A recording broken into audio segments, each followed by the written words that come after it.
Just waiting for people to come through and yeah.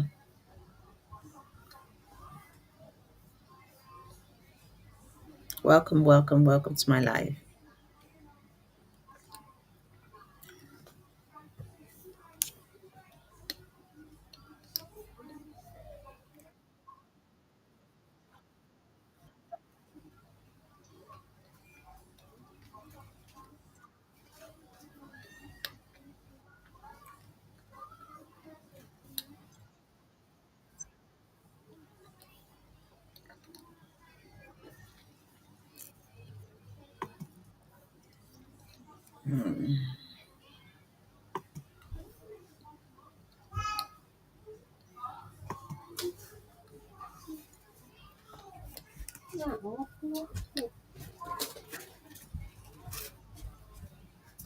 Mm,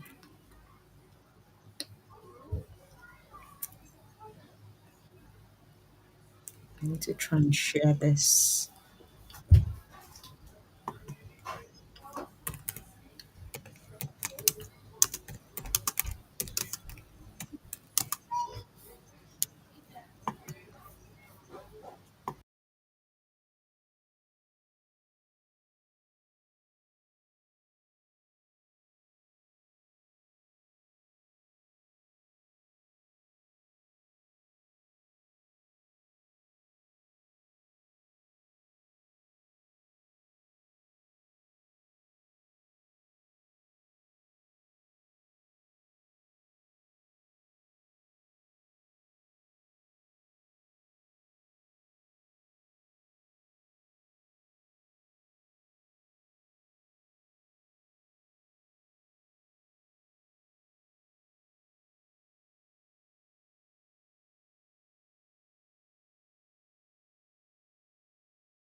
It's really noisy here. Welcome to my live.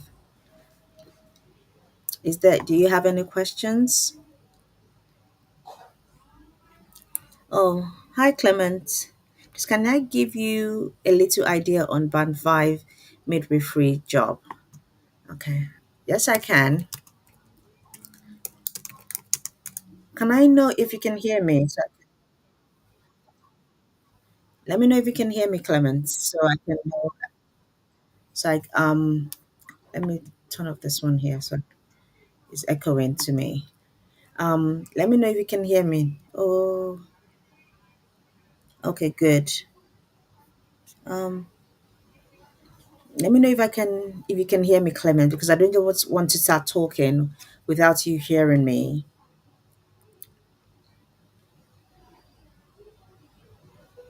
Do you want to type your response into the chat box so I would know if you can hear me? Then I can answer your question.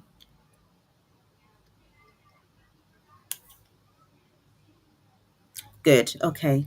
So with band five midwifery roles, depending on what kind of depending on what kind of experience you have would determine if you can get onto if you can be shortlisted for the role. First, you need to have your NMC pin. You need to have passed your OSCE as well. So that's in as in that makes it together in terms of the NMC pin and OSCE and all that. And you depending on where you studied as well. Did you study in the UK or did you study abroad? That doesn't really necessarily mean, but there are loads of organizations that would want you to have at least a couple, even if it's a bit of UK experience. I know I've spoken to one of my friends that is a midwife, and she did mention that some of this NHS trust would want you to start as a trainee first before you get into working as a midwife within the UK.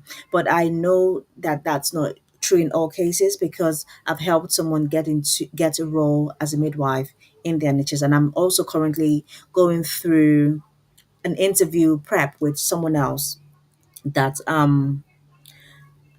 okay, you studied in Nigeria and all that. That's good. It doesn't really matter. And you have your NHS pin. Have you applied for jobs in terms of how many jobs have you applied for and what has been the feedback? Have you ever been shortlisted for a role within the NHS? So that would also determine if you've been shortlisted for a role. Have you gone for an interview? Have you had feedback from an interview?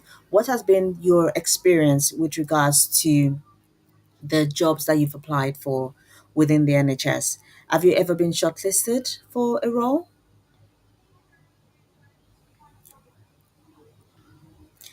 So that I think with regards to that, you will need to then be able to say, okay, yes, I've been shortlisted for a role, or I haven't been shortlisted for a role. If you haven't been shortlisted for a role, that might be because of what you're writing in your application form.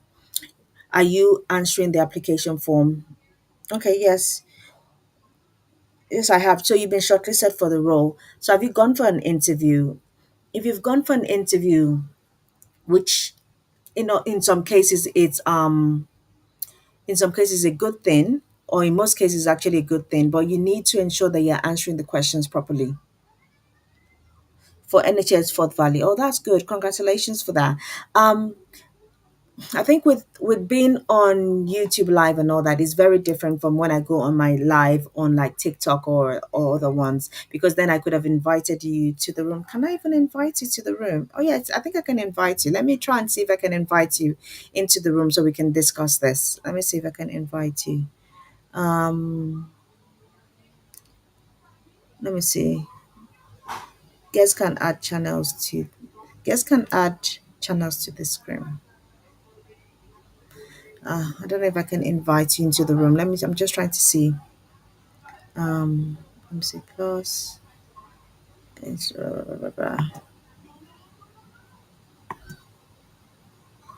um, I'm not sure how to do it. Oh, that's good. Congratulations. You have an interview in Liverpool. Congratulations. Oh, I think a lot of people are going for that interview in Liverpool. I think I'm coaching one person as well that's actually going for that role in Liverpool. That's very interesting. Oh, congratulations! I'm wishing you all the best with your interview. Um, so I think what you need to do with that role for the Liverpool job is look at the person specification. They've already given you the criteria. I think that interview is on Friday, if I'm correct. If I'm correct, let me know if that's the same interview that I'm actually coaching one of my students for. So I'll let her know that there's a lot of competition with that role. If it's on Friday, let me know.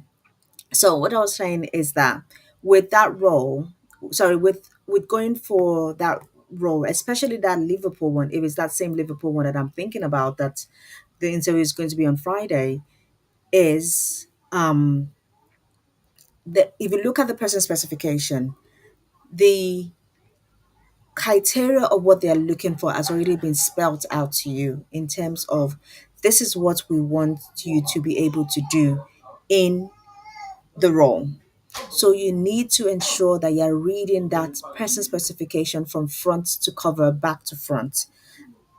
Oh, yours is on the 30th of August. Oh, okay. This is probably it's a different one. It's a different role. And but this, oh, yours is a band five, you said. Oh, this one is a band six. So I think I'm mixing them up. So I'm guessing it's the same hospital.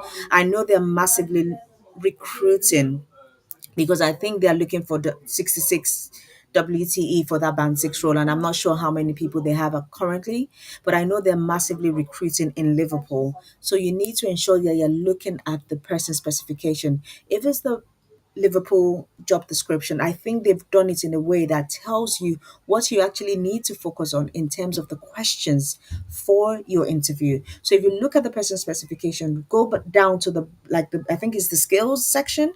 They will tell you that this one is level three or level two, level one. How best do you meet this criteria? To use that as your prep for interview. I would suggest that you go to ChatGPT as well and put in that person's specification in there. Hold on 1 minute.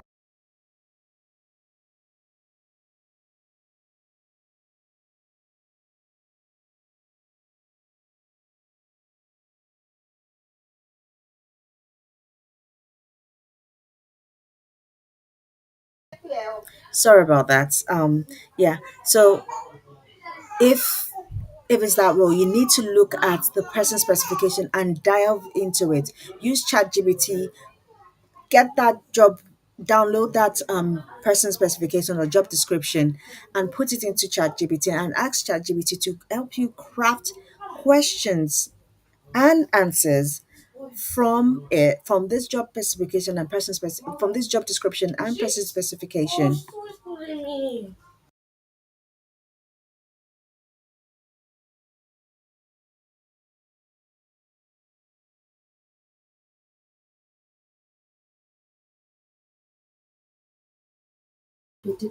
Sorry. Then you ask ChatGPT to help you craft that questions and answers based on that job description and person specification. That way you'll be able to know, have an idea of what kind of questions would be expected of you. And ask ChatGPT to try and use the ask ChatGPT to try and use the person specification to be the one to craft to be used to craft the questions and answers. Ask it to also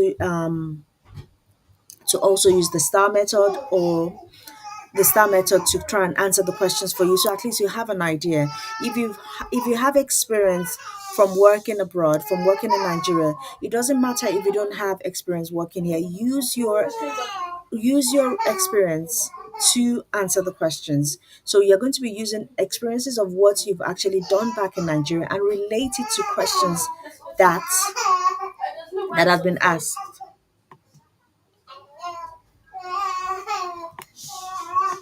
Okay, so I hope that's been able to answer your question with regards to preparing for your interview that you have on the 30th. I really do wish you all the best with that interview. I'm rooting for you. I'm going to keep you in mind in terms of that interview, but I definitely know you. Liverpool is recruiting heavily at the moment, and I'm sure you would get it. You just need to make sure that you're prepared for that, and you prepare yourself for that you prepare yourself for the interview and you would succeed. Anybody has any other question? I hope I've answered your question. If I haven't answered your question, let me know and I'll try and elaborate a bit more.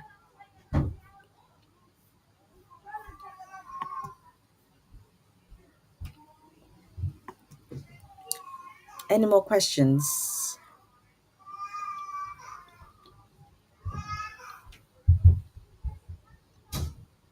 Does anybody else have any question? Oh, you're welcome. You're welcome, Clement. Thank you very much. Oh, sorry. I think your name is actually Bianca. I apologize. I've been calling you Clement because it comes about. I think it's coming up as last name, first name. So I think your name is Bianca, unless I'm mistaken. Yeah. Yeah. Thank you. All the best with the interview, really. All the best. You're welcome. You're welcome. Anybody else has any question? I can see there's somebody else here watching. You might want to be like a silent observer. I know, definitely. Yeah, but let me ask me a question and I'll try and answer them. Sorry, I have a lot of commotion on here and I'm just trying to do this live quickly. So just to kind of help people that have issues. I know this is like after work and all that. I've just finished working myself as well. So I just thought let me just quickly jump on this live to try and help people um answer those burning questions. Oh yeah, sorry about that, Bianca. I apologize. I apologize for that. Sorry.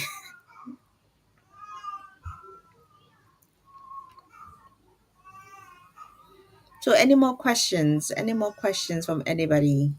Bianca, if you have another question, yeah, please. The floor is yours. The floor is yours. And you still have time. You also still have time. You have more than enough time to start prepping. You have to practice. You have to say it out as well. When you're preparing for your interview, you have to be vocalizing it because you might have all the answers in your head, but you saying it out and you vocalizing it and you telling somebody the answer is different from you just saying it in your head. Let me see if I can run through one question with you quickly because this is from my paid clients. So I'm going to see if I can run through one quick question with you. Just trying to get my list of questions quickly. So my interview prep questions. So if they ask you, um, can you give me an example of working under pressure? What they really want to know in this answer is how do you manage team working? How do you prioritize? And what is your leadership skills? From a band five, you've already had experience. You should have experience based on your training. You should have been going to see real life examples. So they need to be able to see your thought process. Excuse me, see your thought process. Be able to understand how will you take charge of a situation when you're working under pressure. So you might look for a situation where you've had to deal with more than one team. You might look at a situation where you've had to deal with one team in the same vicinity. So you need to ensure that you're looking at it working collaboratively. That's what they really need to understand in that kind of situation. Working under pressure, how are you able to prioritize your work? How are you able to say, okay, this is the most important thing? This is if someone is bleeding, if someone is going into labor, if this person is in third stage of labor, second stage of labor, first stage of labor, how are you able to prioritize? Oh, this person is actually going into having more pain. This person needs painkillers. This person needs gas on head. This person needs, for me to be able to call the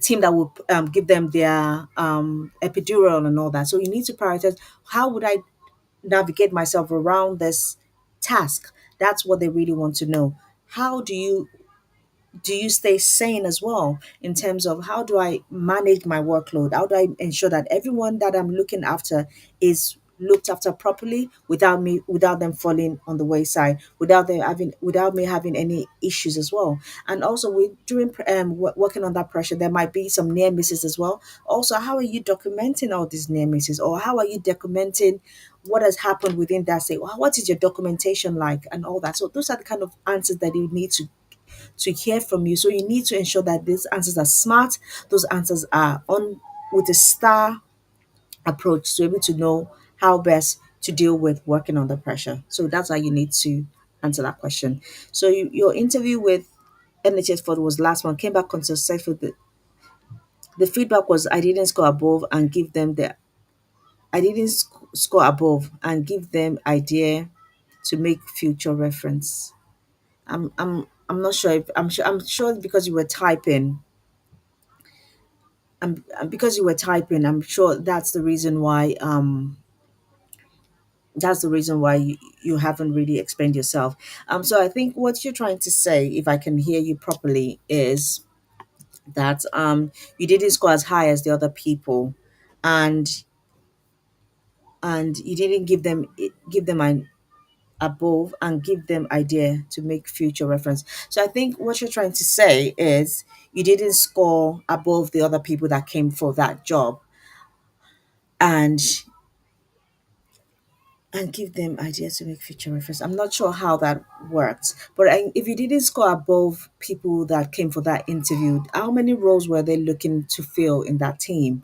If they were looking to fill more than one role, how many people did they end up getting on, or they were only really open to fill one role? That would be a very tough competition because there are loads of midwives out there. There are communities of people that, as in, I work with midwives at the moment in terms of coaching them to try and get roles into the NHS. So I know that the competition is very fierce. One of my clients that I'm coaching at the moment. She's going for an interview with two of her other friends that are in the same coaching group. I'm sorry, in the same kind of group. I think not my coaching group. They're not with me, but just hers with me. So she's saying to me that, oh, that I know at least two other people that are going for the same interview, and I told her not to worry. That if we've been practicing for the past 2 weeks now in terms of that. So she's feeling a bit more confident in terms of preparation to the role, and I do feel that I've prepared her well enough to be able to ensure that she's saying the right things that the interviewer needs to hear. I think a bit about myself is that I currently work in the NHS. I sit and I work in human resources as well. So I also sit on interview panels where I'm the one scoring you for your interviews. Although I don't have the clinical skills per se, I will have had conversations with the manager to understand what they're actually looking for with roles. I did my last interview was last week Monday, I think. Yeah, the last interview that I sat on the panel was on last week Monday, where I was sitting on the panel for a team leader role. And we were able to find one person for that role, even though the person wasn't the strongest candidate that I would have loved to get for that role. We still gave the person that role because the person showed promise, the person showed willingness to grow and willingness to be groomed as well. Hence the reason why we gave that person that role. But there was somebody that came for that interview, and that person scored one. And and that one, it was even because we were being generous. That person would have scored zero because that person came unprepared. The person could not even answer the questions properly. The person was not even answering the question. That's the truth. The person was not answering the questions. It's just like asking them, "What is your name?" and they told you that they went to school in the United States of America. That's how bad that interview was. For I think the reason why we even gave out the one was because for attendance. I think that was the reason why we like, yeah, so that she doesn't have zero in her scores. Yeah, that was the reason why. Um it was a band six midwifery role. I think for band sixes, you need to ensure that this it's about leadership. Band six's role is about leadership. You're the one going to be in charge of that shift. You're the one going to be delegating, asking the band fives, asking the band fours to do work, asking the training the the midwife students. You're the one doing that role. So they need to ensure that that person that is coming onto that role is sound.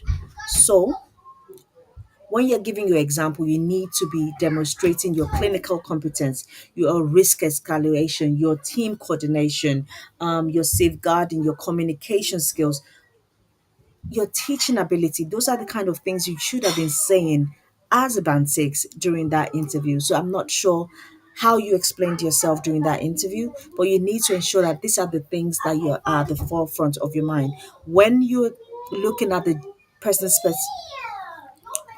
when you're looking at the person specification, they would have told you this is application, this is assessment, this is interview. You would have seen it there at the side of the person specification where you would be judged on your application, where you will be judged on your interview. So for you to get shortlisted, that's kudos to you. There, you're already halfway there. And for you to get secure that role, that is the next step for you to move on from the application to the interview process and getting that role and nailing it. You need to be using the keywords of what is in the role. If they're saying, how did you do women centered care? You need to be saying that word, woman centered care. How did you demonstrate working under pressure? You need to be talking about teamwork. They would have mentioned all that in the job description. So you need to ensure they are saying all those keywords that have been said in there. Yeah. So my email address, I'll put in my email address into the chat box now. If you if you go into my if you go into my YouTube page, you will see my email address as well. So yeah, let me just make sure that it's correct. You see my email address in there as well. But here's my email address. Yeah. I do offer the consultancy um what's called I do offer consultancy where I help people, and with regards to interviewing and all that, how to I do coach people for interview, and I've had a lot of success in the last couple of months with people get securing their roles within the NHS. Also with making sure that you pass your interviews, we do real life questions that I do get from my colleagues that are in other NHS trusts that are sat on different interviews. Even though I did tell you to use ChatGPT is quite good as well. I do use some ChatGPT questions that based on the roles, based on the job description and the person specification, it kind of helps me formulate questions for you, and we go through them one by one to ensure that you're confident and able to actually recite and actually say those things when you're sitting in front of a panel. It's different for you not looking at the mirror and saying it. Is also different from you speaking to someone that has sat on an interview panel, and how I would score you if I heard that answer from you. So that is the difference.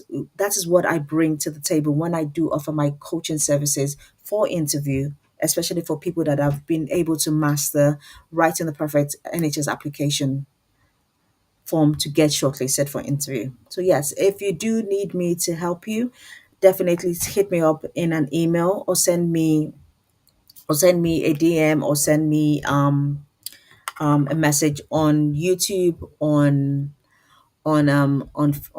Facebook, on what's it called, on TikTok and all that. I do come on live on TikTok as well, but I just thought since YouTube is my main platform, I wanted to kind of grow my audience on here. But yeah, please definitely subscribe to my YouTube channel as well. I do appreciate all the subscriptions. I do appreciate all the watch out, all you watching, people that do watch my channel as well. But yeah, please definitely subscribe to my YouTube channel. And there are loads of videos on there as well. How to craft the perfect perfect application form for track and NHS jobs, how to write the perfect supporting statement. I have band six interview questions and answers, and I think I'll actually do one for for maternity roles as well. I think a lot I've had, like I said, another client as well who recently got a job as a midwife in the UK. So I think I think it's another niche for me to kind of look into as well, to craft questions and answers based on interviews that people have actually gone for. And like my clients now, I did tell her she should try and remember the questions that she's been asked during that interview, so I could do a video for people that could help other people as well to be able to smash their interviews in 2025. I am currently in the process of doing like a series from band twos to band sevens, interview questions and answers, and I hope to be able to put them up onto my YouTube channel shortly. I'm in the process of filming those questions and answers. So I'm actually meant to be filming now instead of being on this live, but I just decided, let me do a live. Videos are forever. Live is might be someone out there that actually needs my help at the moment, that would benefit from me coming on live on YouTube instead of me doing it on TikTok. Yeah, so I just thought it's something different for me to do. So I just thought, yeah, let me come on here and do this live. But thank you, Bianca, for engaging with my live, and for also liking and sending the hearts to my live as well. Yeah. Yeah, and also please share my live with people that you feel that might need who might benefit from watching this live as well. Yeah, please just share it as well with people so so other people can enjoy the live as well. Yeah. Any other question from you, Bianca? It's just a shame that with YouTube it's so different from TikTok um what's it called, where people get to interact more with the host. I think that's the difference I'm seeing with this with Facebook, and I think I think it will take a lot getting used to. I do a lot of training anyways, but I do tend to see the people I'm training, or even if I don't even see them, they do turn off their cameras and all that. I still I know that they're in the room with me and they can see me, they can hear me, and all that. But I think with YouTube, I think it would take a bit of getting used to with regards to with regards to the doing the live on here. But I definitely would prefer to do it on here actually, because this is where my most audience are. This is where I want to grow my platform. I want people to want to watch my videos that I put up for them. Yeah. Oh, you're most welcome, Bianca. I really appreciate it. Really, really do. And I'm glad I've been able to answer your questions today. Yeah, you're welcome. Thank you. Yeah, but yeah, please watch my videos, log on to my YouTube, and just consume my videos. I will try as much as possible in the next couple of weeks, actually. Hopefully, I'll be, because I need to structure my videos, structuring it out to see that actually where people are having more benefit from watching my videos is from the questions and answers, interview questions and answers. Also, if you do subscribe to my channel, once you do your interview on the 30th, if you can remember some of the questions that you'll be asked during your interview, could you just ping them to me so I could use that to bless other people? Because I'm going to go through, apologies. Oh, my phone is ringing. Sorry. I'm going to go through the questions and answers. I'll go through the questions and I'll hopefully be able to answer those questions based on someone that is sitting on the panel and what I would expect to hear as answers to those questions as well. So at least give people an understanding. Since this is a band five role, I'm going to be having a band six role, midwifery kind of questions and answers as well. So at least that would give people and yourself and other people that want to apply for roles within the NHS as a band five for a midwife or a band six for a midwife an opportunity to know what kind of questions they would expect and help them tailor those answers to those questions. Yeah. So I think that's my plan for the next couple of weeks to kind of bash out a lot of questions and answers for interviews. Yeah. Oh, thank you so much. I appreciate it. And remember to follow me on and subscribe to my channel on YouTube as well. Thank you so much. I'll be expecting your I'll be expecting your questions and I'll be expecting the questions. So yeah, thank you so much. Yeah. Any other person has any other questions for me today with regards to this stream? Yeah. I'm really actually enjoying answering people. Yeah. Ah, thank you so much. Thank you. My lips are quite dry. I need my bag. Oh, oh, not this one, this one. Yeah. Let me try and see myself to use this lip gloss. Yeah. I used to wonder when people are using lip gloss on their own live and I'm like, oh, how are you doing that? But your lips do get dry and you do get thirsty as well. Yeah. That feels so much better. Welcome, welcome, welcome. I can see someone else has joined the live. Welcome to this wonderful live. Here we talk about NHS HR questions and answers, not just recruitment. I do employee relations as well. So if you have any employee relation questions, anything you're going through at work as well that you want an answer to, yeah, please drop it in the comment section and I'll try and answer them as best as I can. And if I don't have an answer for you, I would research it and come back to you. So if you have any questions for me, please let me know. Please share the live as well with your friends and family. Yeah.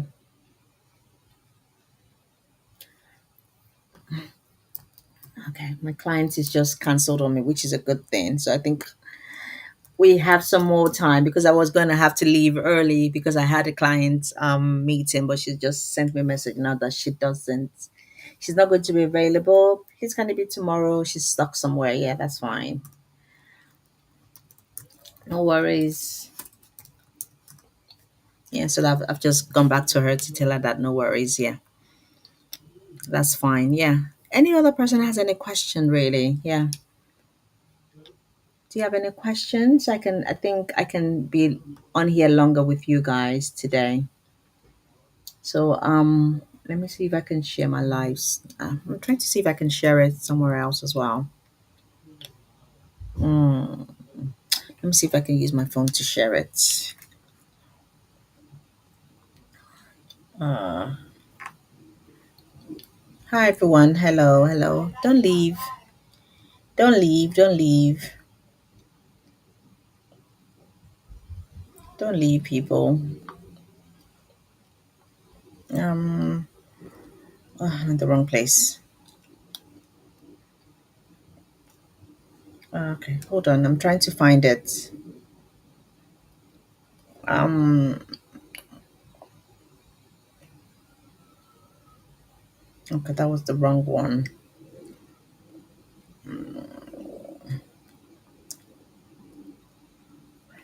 I'm trying to see. Like your. I don't think I can share my life by myself. I don't know. I don't know how to do it. Yeah, I'm trying to see how I can share my life.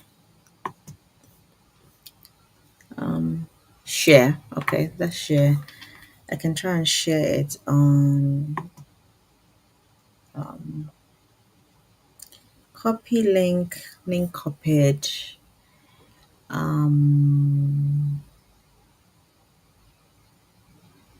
okay, I think I can. I think I can do it here. Okay, I'll pick it up on my phone and I will share it. Okay, I think I remember what email address I used to do that one. I'll pick it up here. I have this person that I've been trying to speak to for the last, I think, couple of days, and we've just been missing each other. I think he's just messaged me again to say he's available now. Copy. Um, Let me see. Let me see.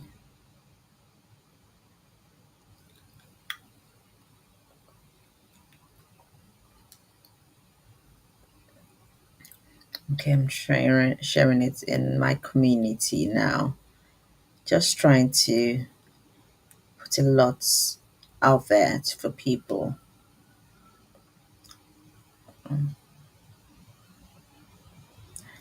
Oh,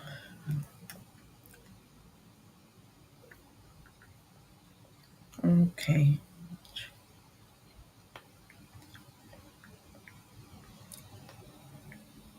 Okay. Oh, I have to do that again. Oh, I'm trying. Hi, welcome to my live. Um, this live is about NHS jobs, recruitment, employee relations, anything really to do with working within the NHS from an HR perspective. Yeah. So that's what this live is about. So welcome to this live. Welcome, welcome everybody. Welcome, welcome, welcome, welcome, welcome. Yeah, I really appreciate it. I really appreciate it. Thank you so much. Thank you. Thanks for coming. Thanks for coming. I really appreciate it. So, do you have any questions with regards to working within the NHS? Any burning questions that you have? Yeah. So, drop a comment in the chat, and I would pick it up and I will answer your questions. Welcome to the live. If you have any questions, let me know.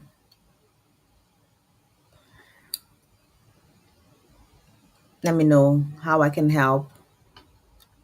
How I can help you. How can I help you? How can I help you? Let me know. Let me know. Let me know, and we'll get through this together. Um, what I share it again? Facebook.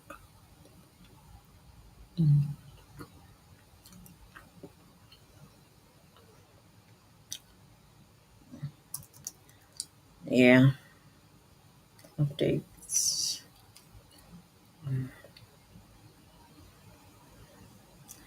Yeah, let me know how I can help. Welcome to my YouTube live. Welcome to my YouTube live. It's nice to see you here.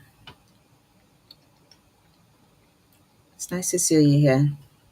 I have videos on my YouTube channel where I've done videos on how to help people with filling in their application forms with on track and on NHS jobs. I have videos on my channel about supporting information, band 6, band 5 and band 4 roles, questions and answer, real life questions and answers from when I sat on an NHS interview panel for roles within my trust. So believe when I tell you that I've gone through this and I'm currently in the process of doing like a series of questions and answers from band 2 to band 7. I was speaking to one of the lovely people here where she mentioned about a midwife role, and I've just decided that I'm going to do like another series for a midwife, so like band 5s and band 6s, interview questions and answers. She's graciously agreed to send me some questions that she would be asked during her interview. So she'll try and write them out for me once she finishes our interview at the end of this month. And I have another client that work with me going for another role as a band 6. So she would also give me the questions that was asked, because I don't in my trust we don't have people that go into we don't have that area of work. So I will want them to give me the questions, so those are real life questions and answers where I would be able to answer those questions and give you pointers of how best to answer those questions, and what the recruiting of what's the interview panel wants to hear as the answer to those questions. So yes, it's definitely worth um, is definitely what's watching my videos and sticking with me with regards to real life questions and answers. It- I don't have anything to say in terms of, or I don't have anything to hide in terms of if I work for the NHS or not. Where's my bag? It's somewhere there. I do have yeah, people can buy it. So yeah, I do work in the NHS. So I have my, if I cannot give you my badge, you will probably know where. Okay, this is my ESR card for my bag. So yes, so I do have my ESR card and all that, which I just got off my bag and all that. So I work in the NHS, so I know what I'm talking about. My badge is here, but if I show you my lanyard, you might end up guessing where I work and all that. But yeah, I work in the NHS, and my mission is to help as much people navigate getting their roles within the NHS. So it's something of a passion of mine that I want everyone to succeed. I do offer consulting services where I help people from crafting the perfect NHS application to supporting information to interviewing as well. So I do like a full package of to help people. Although I have the videos on my YouTube page, people still need a couple of people still need that help with regards to um with regards to filling in their application properly, maybe because of a lot of rejection that they've had from not being able to understand how to fill it in. What I do with my clients is we do it together, because there's a certain amount of applications I really do with you. I do two applications with you from start, from depending on what package you buy from me, or what package you decide to use for my services. So if you want me to help you with your application form, that's a separate package. If you want me to help you with your supporting statement, that's a separate service. If you want me to help you with your interview, that's a separate service as well. So depending on what service you need will determine what I'm helping you to do. But if you do want me to do the supporting statement for you, which is the one that most people tend to ask for my help with, um, I do that. We do it together, and we do two applications together, from filling in the supporting statement to make sure that it's perfect and it reads right and it's based on what I would like to see for a supporting statement if I'm the shortlisting manager. So I think with regards to that, I think I know what I'm doing. I think I know what I'm doing, because I've shortlisted loads and loads of applications.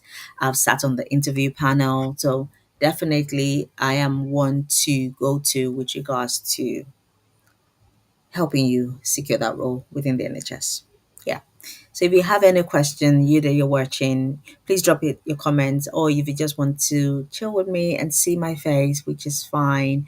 I'll just I think I would put some music on, so at least it's not, I don't feel as if I'm talking to myself for too long and all that. Just some background music in the background, just kind of a cool song after a long day of working. So just kind of just chill and just listen to it together. And,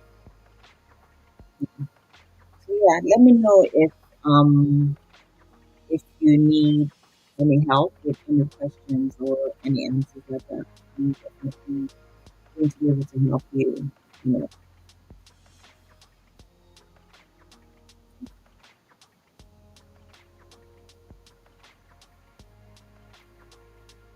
do you have any questions?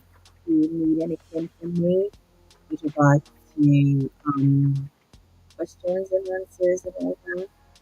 Let me know. Um, I'm happy to answer your questions. I think what I do with the lives is um, I try to help as much as possible in a limited way, because I do offer the services as a one-to-one service as well. So yeah, let me know if you have any questions, so I can see how I can best help you.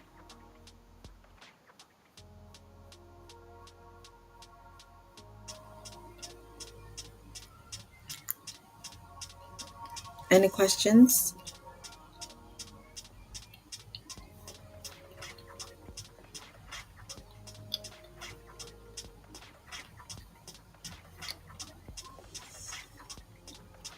If you just want to chill with me and listen to the nice music, please feel free to stay. Let's stay. Let's just vibe together with the music and all that. Yeah, let's just enjoy it. Yeah, I'm happy to be here, and I'm sure you're happy to be here as well. Yeah, don't be shy. Ask your questions, from employee relations, disciplinary grievances, capabilities, um, what's it called, 2Ps, change management that you're going through, anything really to do with work. Also recruitment and selections, interviewing and all that. Yeah, I'm your girl. Ask me.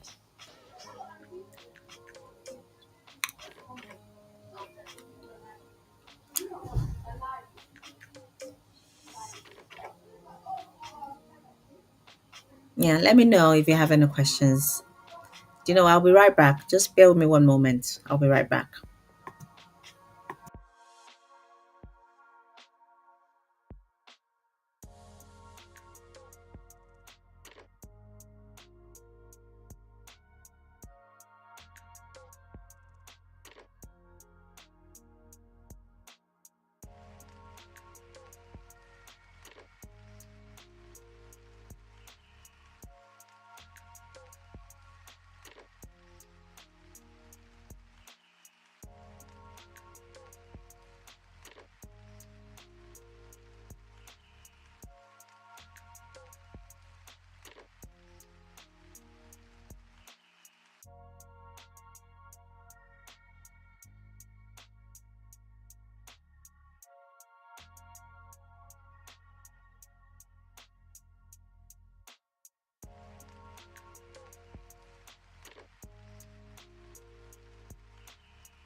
Hello, everyone.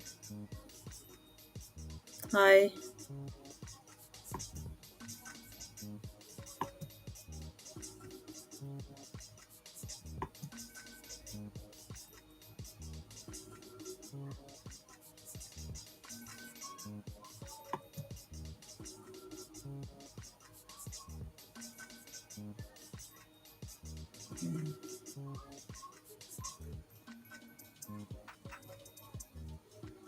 I'm trying to sort out my background again. I don't know what happened to it. I don't want it to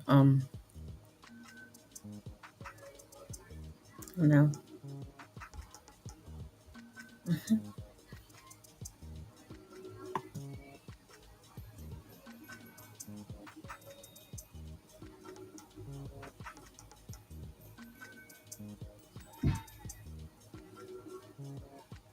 Hello, hello, hello, hello,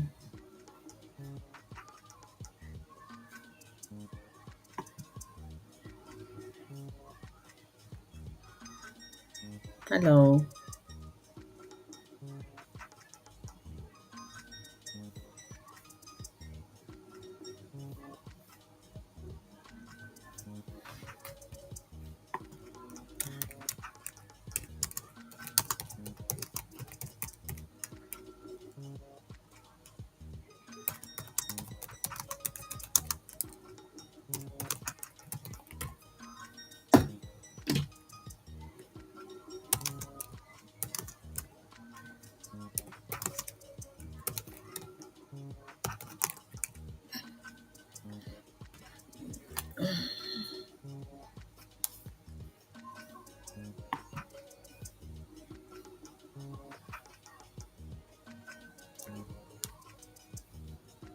Do you have any questions for me?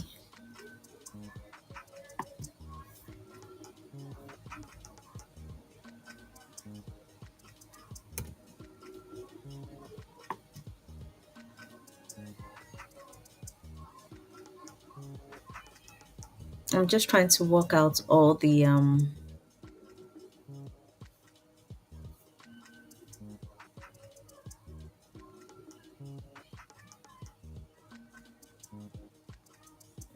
like the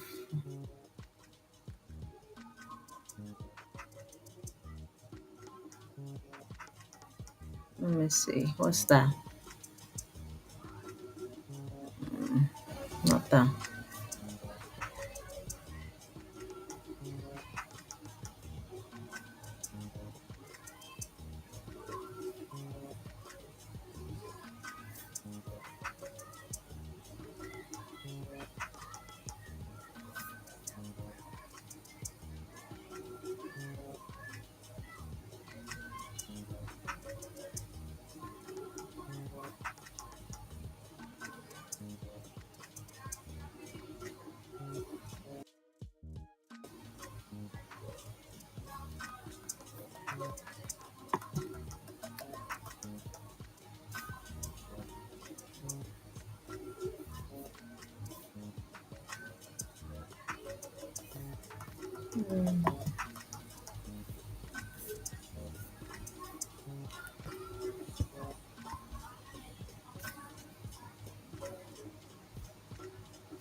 I thought this should show.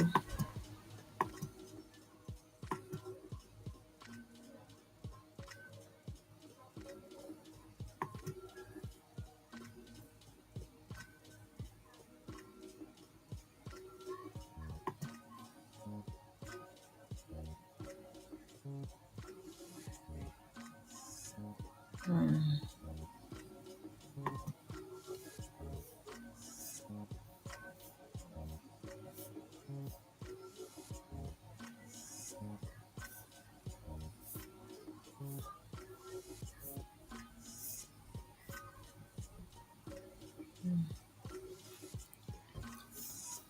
I'm just trying to see the holding video for you guys because I don't know why it's not working.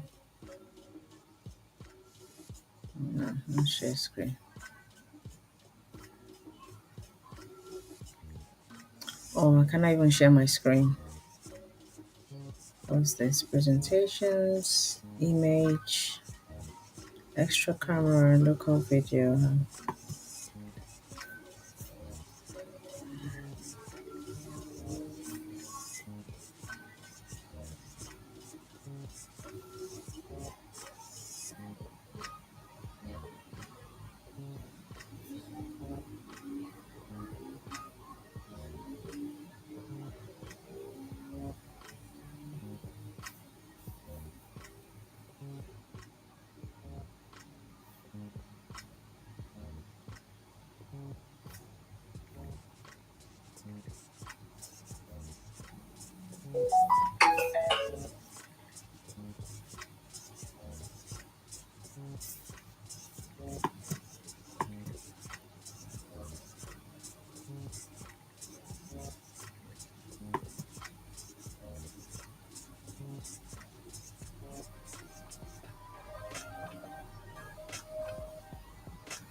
Hi everyone.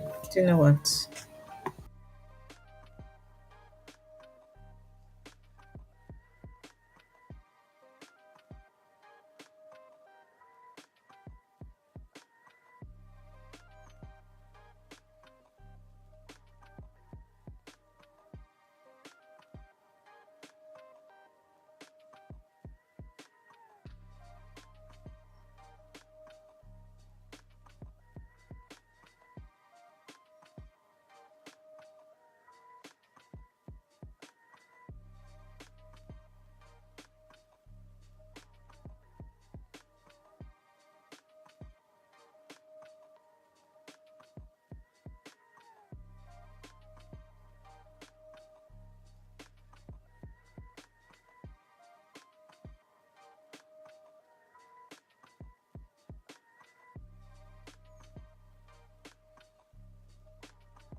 Okay.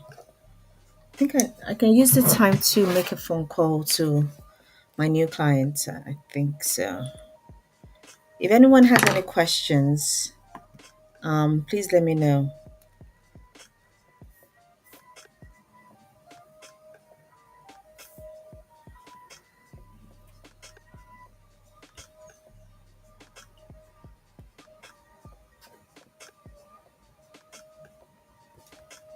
Okay. Let's see if we can call him together. Probably this is a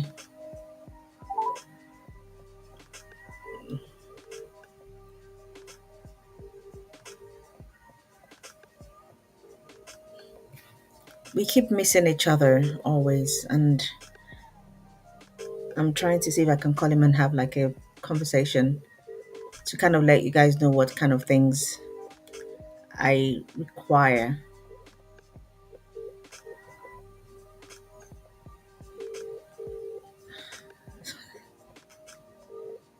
It's not picking up. The person is not picking up.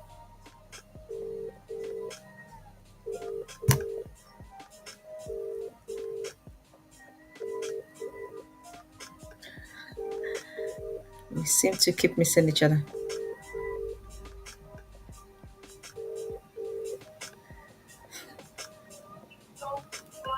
Hello. Hi, I was just even in the middle of typing a message to you. Yeah, we seem to keep missing each other. Sorry? Good evening. Hi, Salim. Hi, how are you? Okay. I saw your message about you needing help with NHS job application. So, do you want to give me a brief kind of rundown of what you're currently doing or what you've currently done in the past, and what help do you need from me? Uh, okay.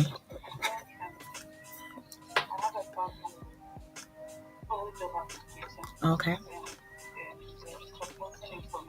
Okay. How many jobs have you applied to in the last, say, 2 months? Sorry? Yeah. Or even in the last month, how many jobs have you applied for? Would it be more than 10? Okay. What kind of roles are you trying to get? What kind of role are you trying to get? Band five nurse? Midwife. Oh, okay. Oh, another midwife.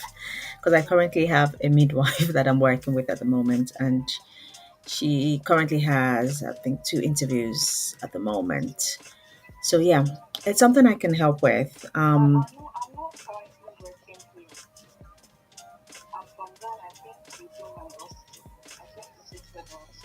Okay, so you came to just do the OSCE. So will you be going back?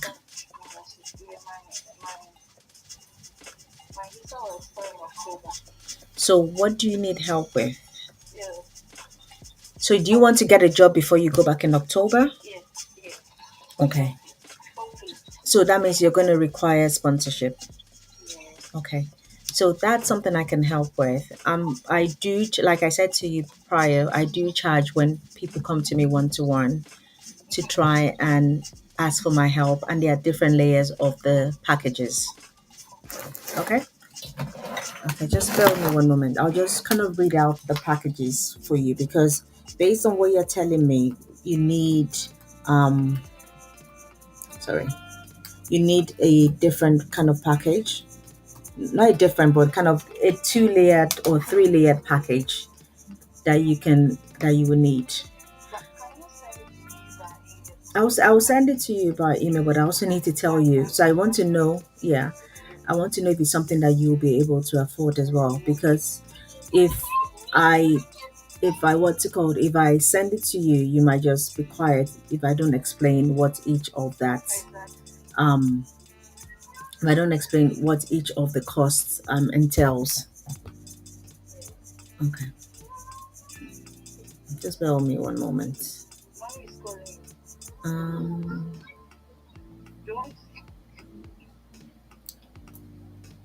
just bear with me. I'm just trying to get the thing out, because there are different kind of things I offer with regards to the price list. Okay, just wanna, so I don't tell you the wrong price.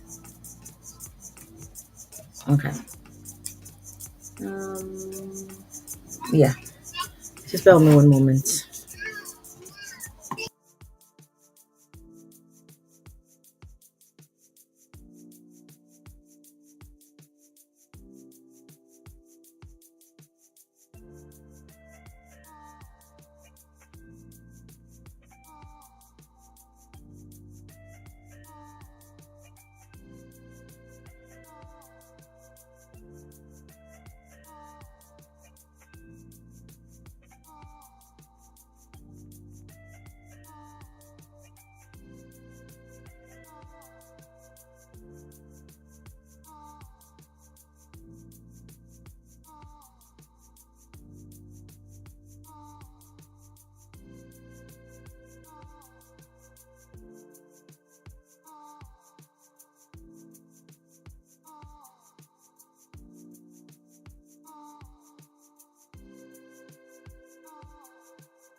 guarantee for anything.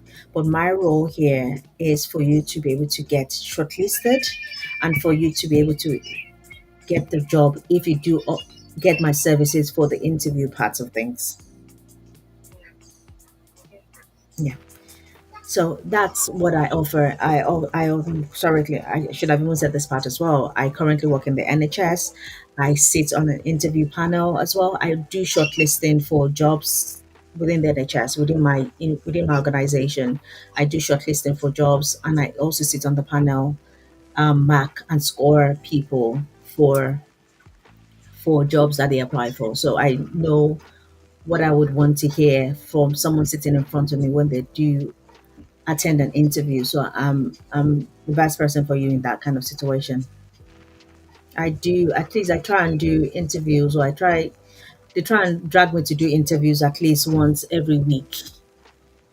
They try and drag me to do interviews once every week. So I have practice in it, so I know what to expect from. Yes, I have experience. I've worked in HR for more than 20 years. I've worked in the NHS for 10 years, about over 10 years. So it's not as if I don't know what I'm talking about. And I work in HR as well. So if you want to use my services, you would let me know. You would have to pay for my services. Okay. Okay. Okay. Okay. Okay. Yeah.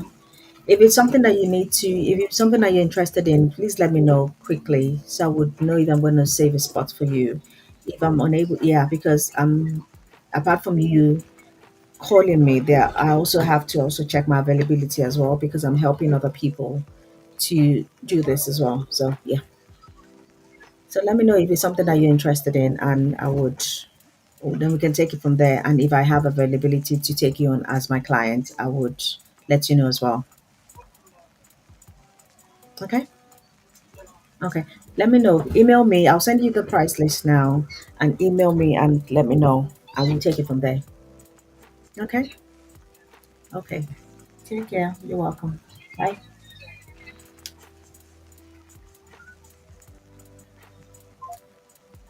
Okay.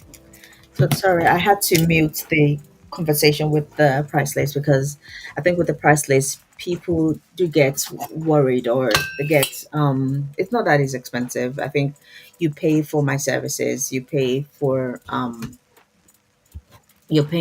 my years of experience. I guess that's what it is. So I do try to make it as fair as possible in terms of what I charge people.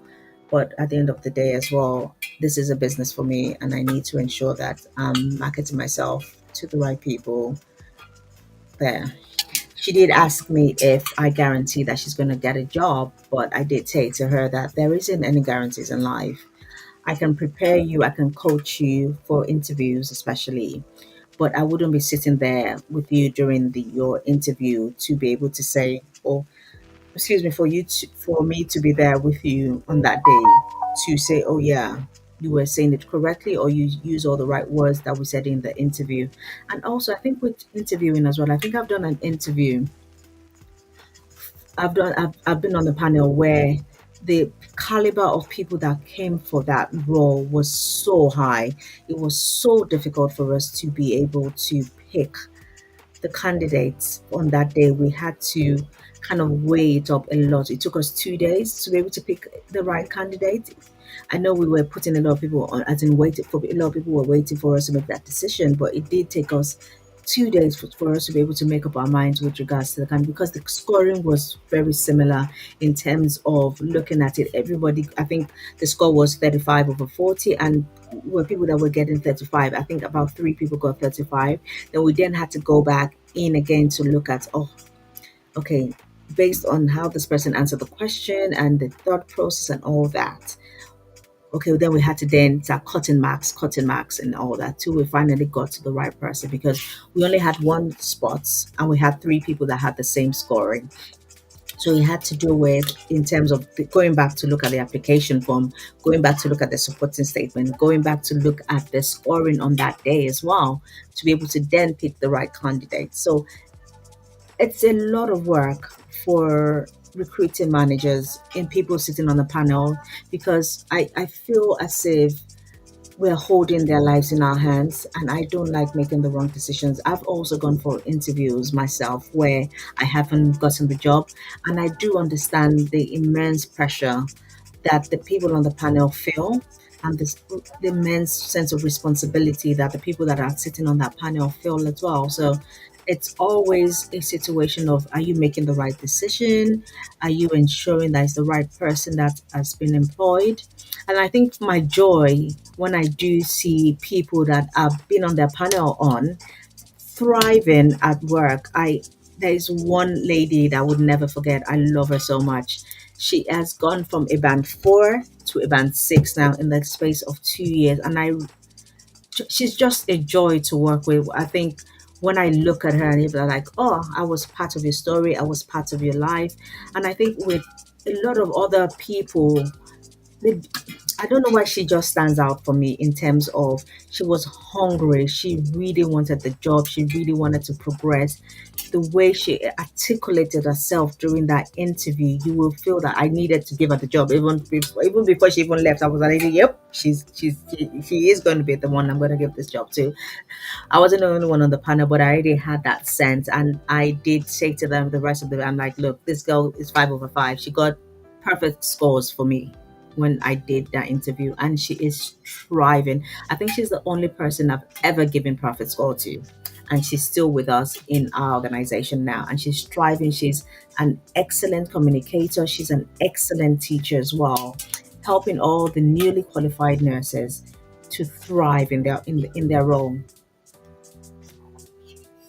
So yeah, with regards to that, yeah. So I think it's an enormous pressure for the recruiting managers when they do decide to say, this is the person we're going to get this role, we're going to give this role to, this is the person that's going to get this role. Yeah, it's an immense amount of pressure on them as well.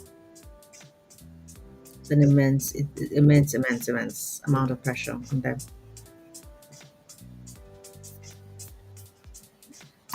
It's an immense it's an immense pressure. Yeah. Oh, okay. I was hoping I could. Mm, yeah, yeah. So if anyone has any questions that they want to ask me, um, any interview needs, anything that you want to know, any questions at all, any question, just ask. I'm happy to answer any questions. This is apart from um, being, what's it called, on. This is apart from being on what's it called, doing my coaching sessions and all that. Yeah,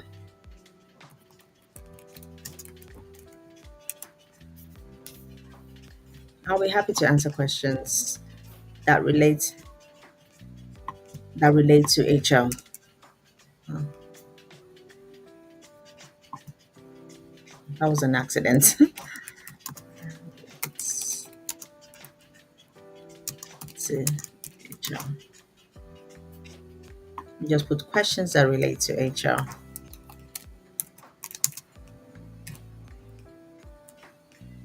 That relates to HR.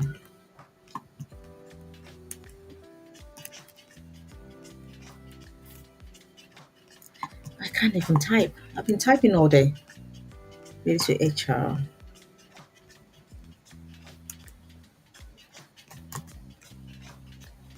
and the NHS.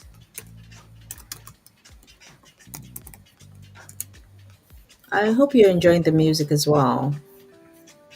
Yeah, please let me know. Let me know. Let me know. Let me know. Oh yeah, I can remove that here.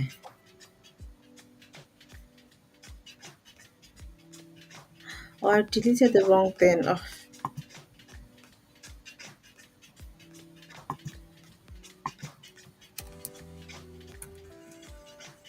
okay, let me type it again.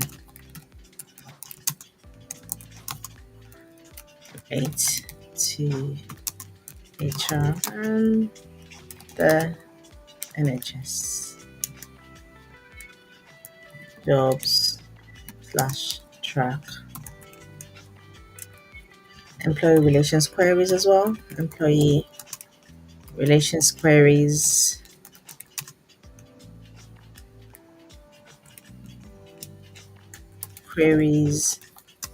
are welcome as well.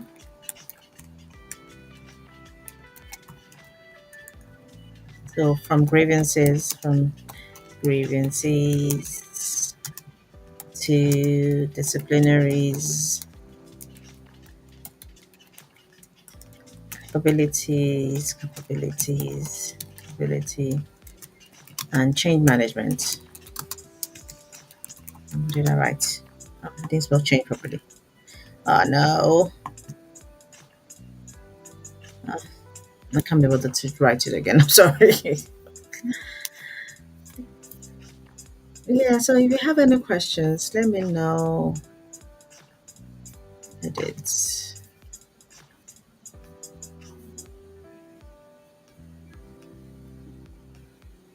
Hmm.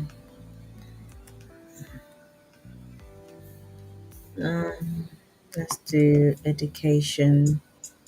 Because this is not really entertainment, really, is it? Um, this is about the NHS. Um, benefits, interview preparation. Yeah.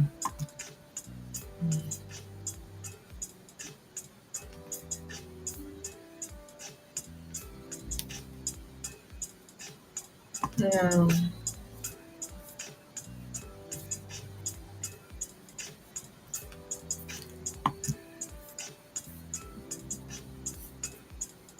Please, please,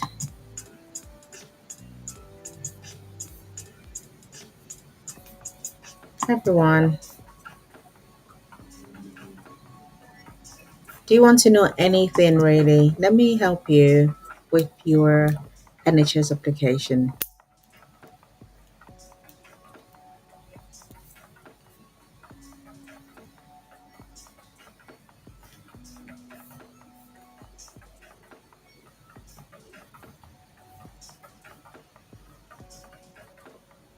Does everybody have any questions?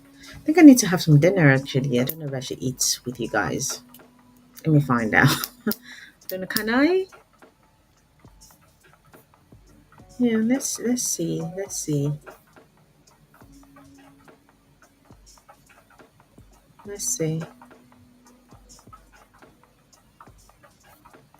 Does anybody have any questions? Bianca was really helpful. I seem to be getting a lot of midwives recently as clients. Today's phone call was about another midwife, and I'm like, oh, okay. Seems to be maybe my go to area. I don't know if I want to work with that many midwives together. That's a lot of pressure on me as well. So I'm like, oh, do I want to work with another midwife? I do want to help. I do love helping, and I do enjoy what I do. But yeah, I don't know. I'm still thinking about it now.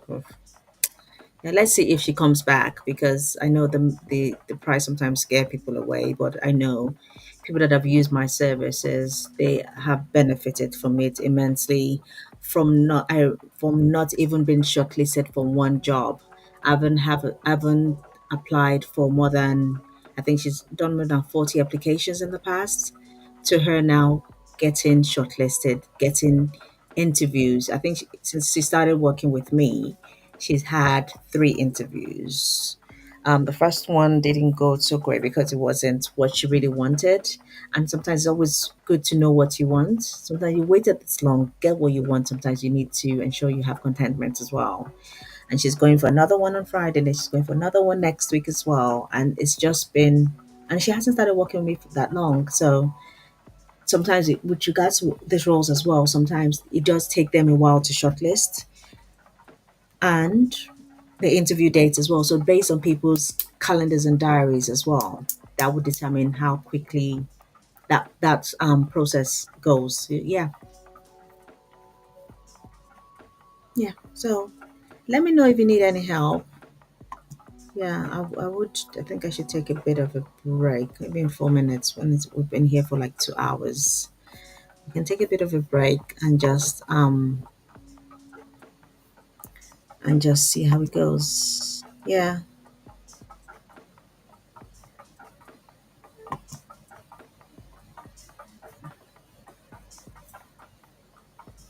So yeah, any questions for me? Let me send her the price list. Um, what did I send? Which one was this one?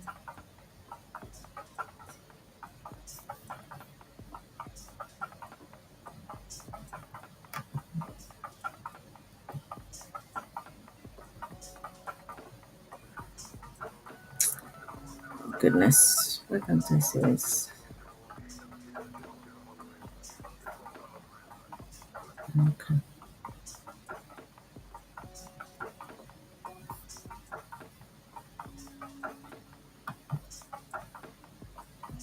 Hmm.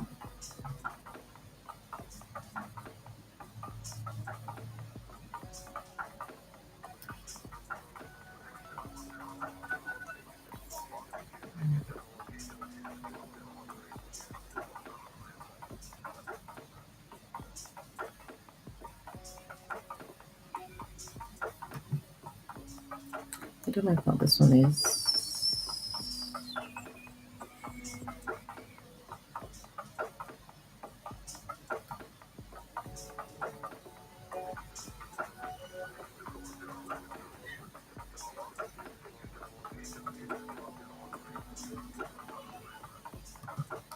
Okay, let me send out this one.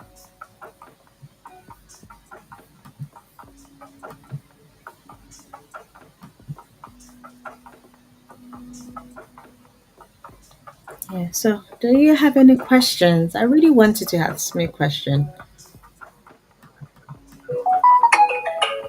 What am I meant to be doing? Okay.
Okay.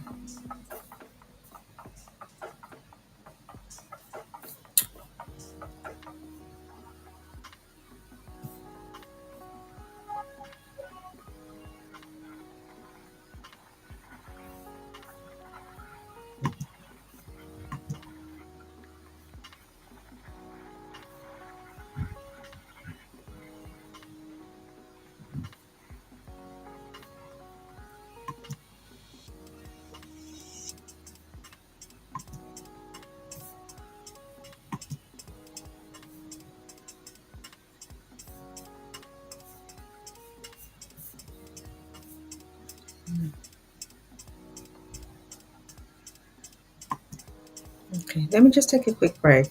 I'll be back shortly. But please stay on. Enjoy the music. Enjoy the chill mellowness that we're having on the channel, and I'll be right back.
Hi everyone.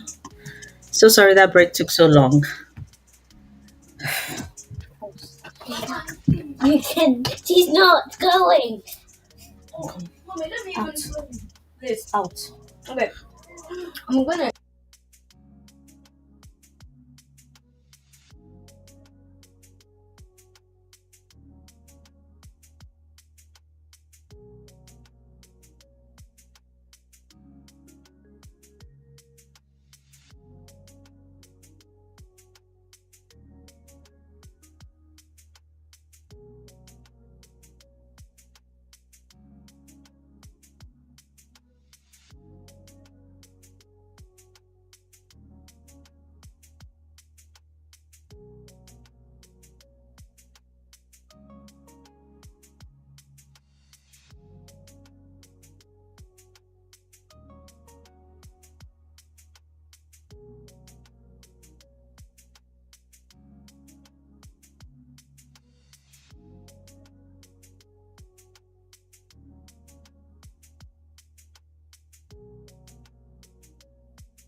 Oh, good. That fish looks so nice. Mrs. is back. Okay. Sponge.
Hello, everyone. Do you have any questions?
I don't know if I should still stay on this live to see if anyone has any questions.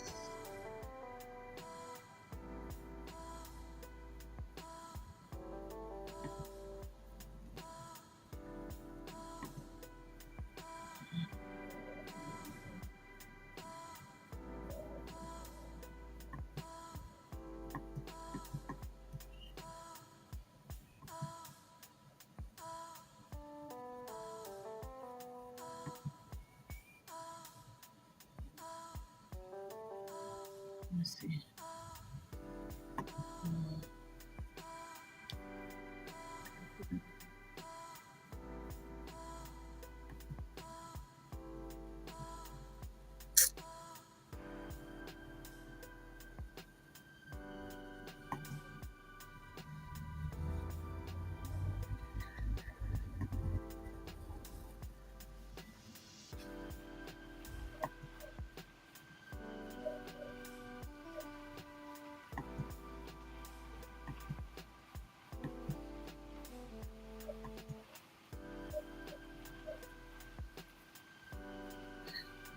Does anybody have any questions or anything like that?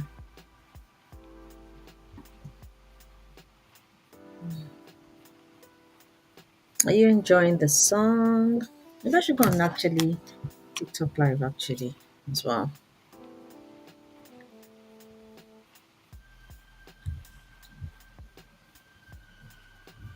It's been on one.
How are you?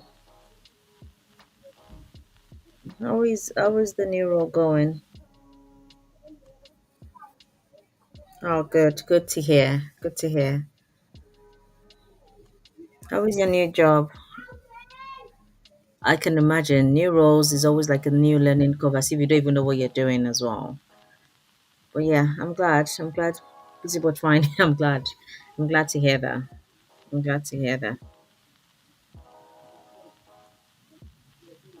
Good. Good. Yeah. Thanks for joining my live. I think we're just going to be a really quick one. Yeah. Oh, thank you.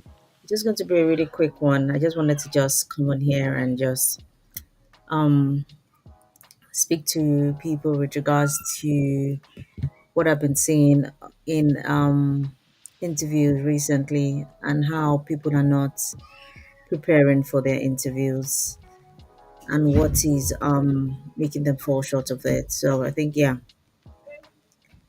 just people should just ask questions with regards to interviews and NHS stuff.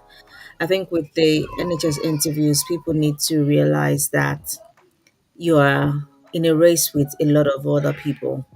So when you're answering the questions during those interviews, you need to ensure that you're putting your best foot forward. That star, even though we keep saying star and star, that star answers that you need to give, you need to make sure that it's very well rehearsed, very well practiced, and you're drawing from real life examples as well. Because if you start drawing from examples that are not real life, or you start making things up, it's it wouldn't really sound authentic, and you would then start to make mistakes and say I'm doing the interview. But if you've done the job, you've done practice, you've gone ahead to really research about the topics and about the questions, you would do very well. And I think with NHS jobs, oh, thanks, Moss. And I think with NHS jobs, you need to really look at the person specification because they've literally told you what is going to be coming out in the interview in a way. So you need to look at it in that sense of, okay, I've joined this, I've, what's it called? Um, sorry, what's going on here? I've, um, I've applied for this role and I'm not looking at the person specification because when you look at a typical person specification for an NHS job, you will see that they would have told you this is what you'll be based, this is what the application forms would, we want to see answers about this in the application form. We want to see sort of, it should be in the, it is that test, application form, interview. It would definitely, will put, you will put it in like asterisks and all that um in terms of is it application as A or interview as an I. So you need to ensure that you're looking at those indicators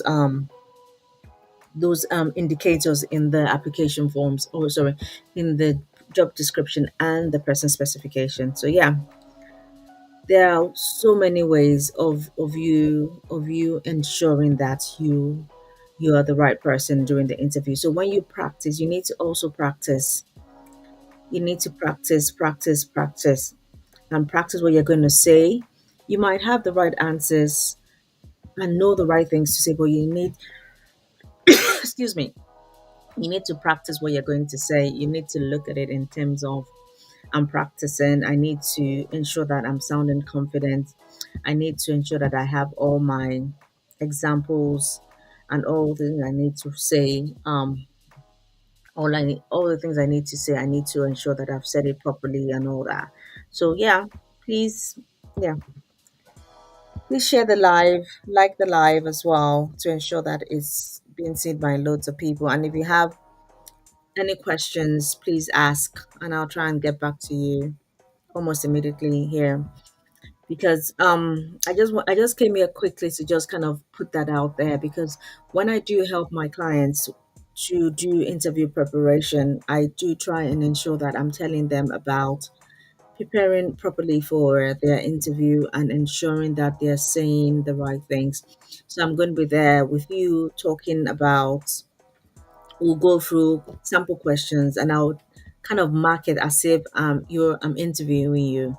So you would know the right things that you're missing, and I'll give you pointers as to say, okay, I'm expecting to hear this, I'm expecting to hear that.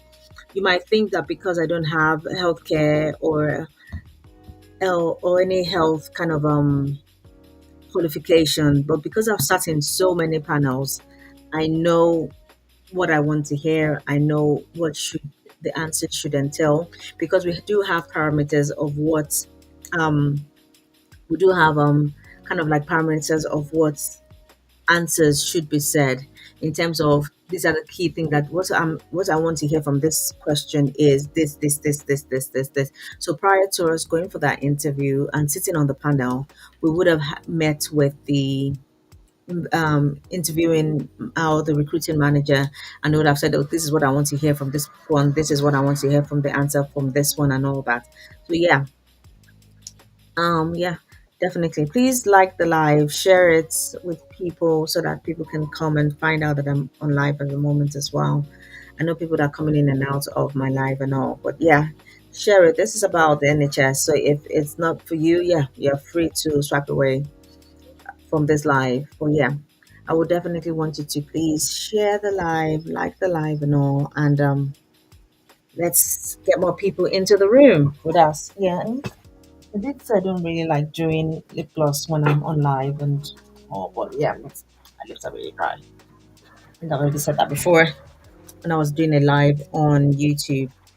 I think I've tried YouTube live now, and it's so much different from this one, because it's YouTube live is different,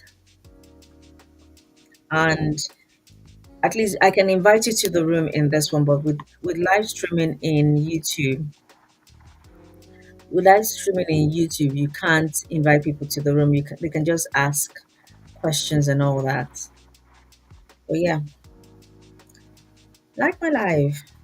Yeah, let's get up to 1,000 hearts. Let's get up to 1,000 hearts. Thanks for coming in. Thanks for coming in. Um, one of your friends is live. Invite them to join live together. I don't know what that is. Yeah. So if you have any questions with regards to completing your application forms and all that, completing your application forms and all that, yeah, please let me know. Let me know. Let me know. Yeah.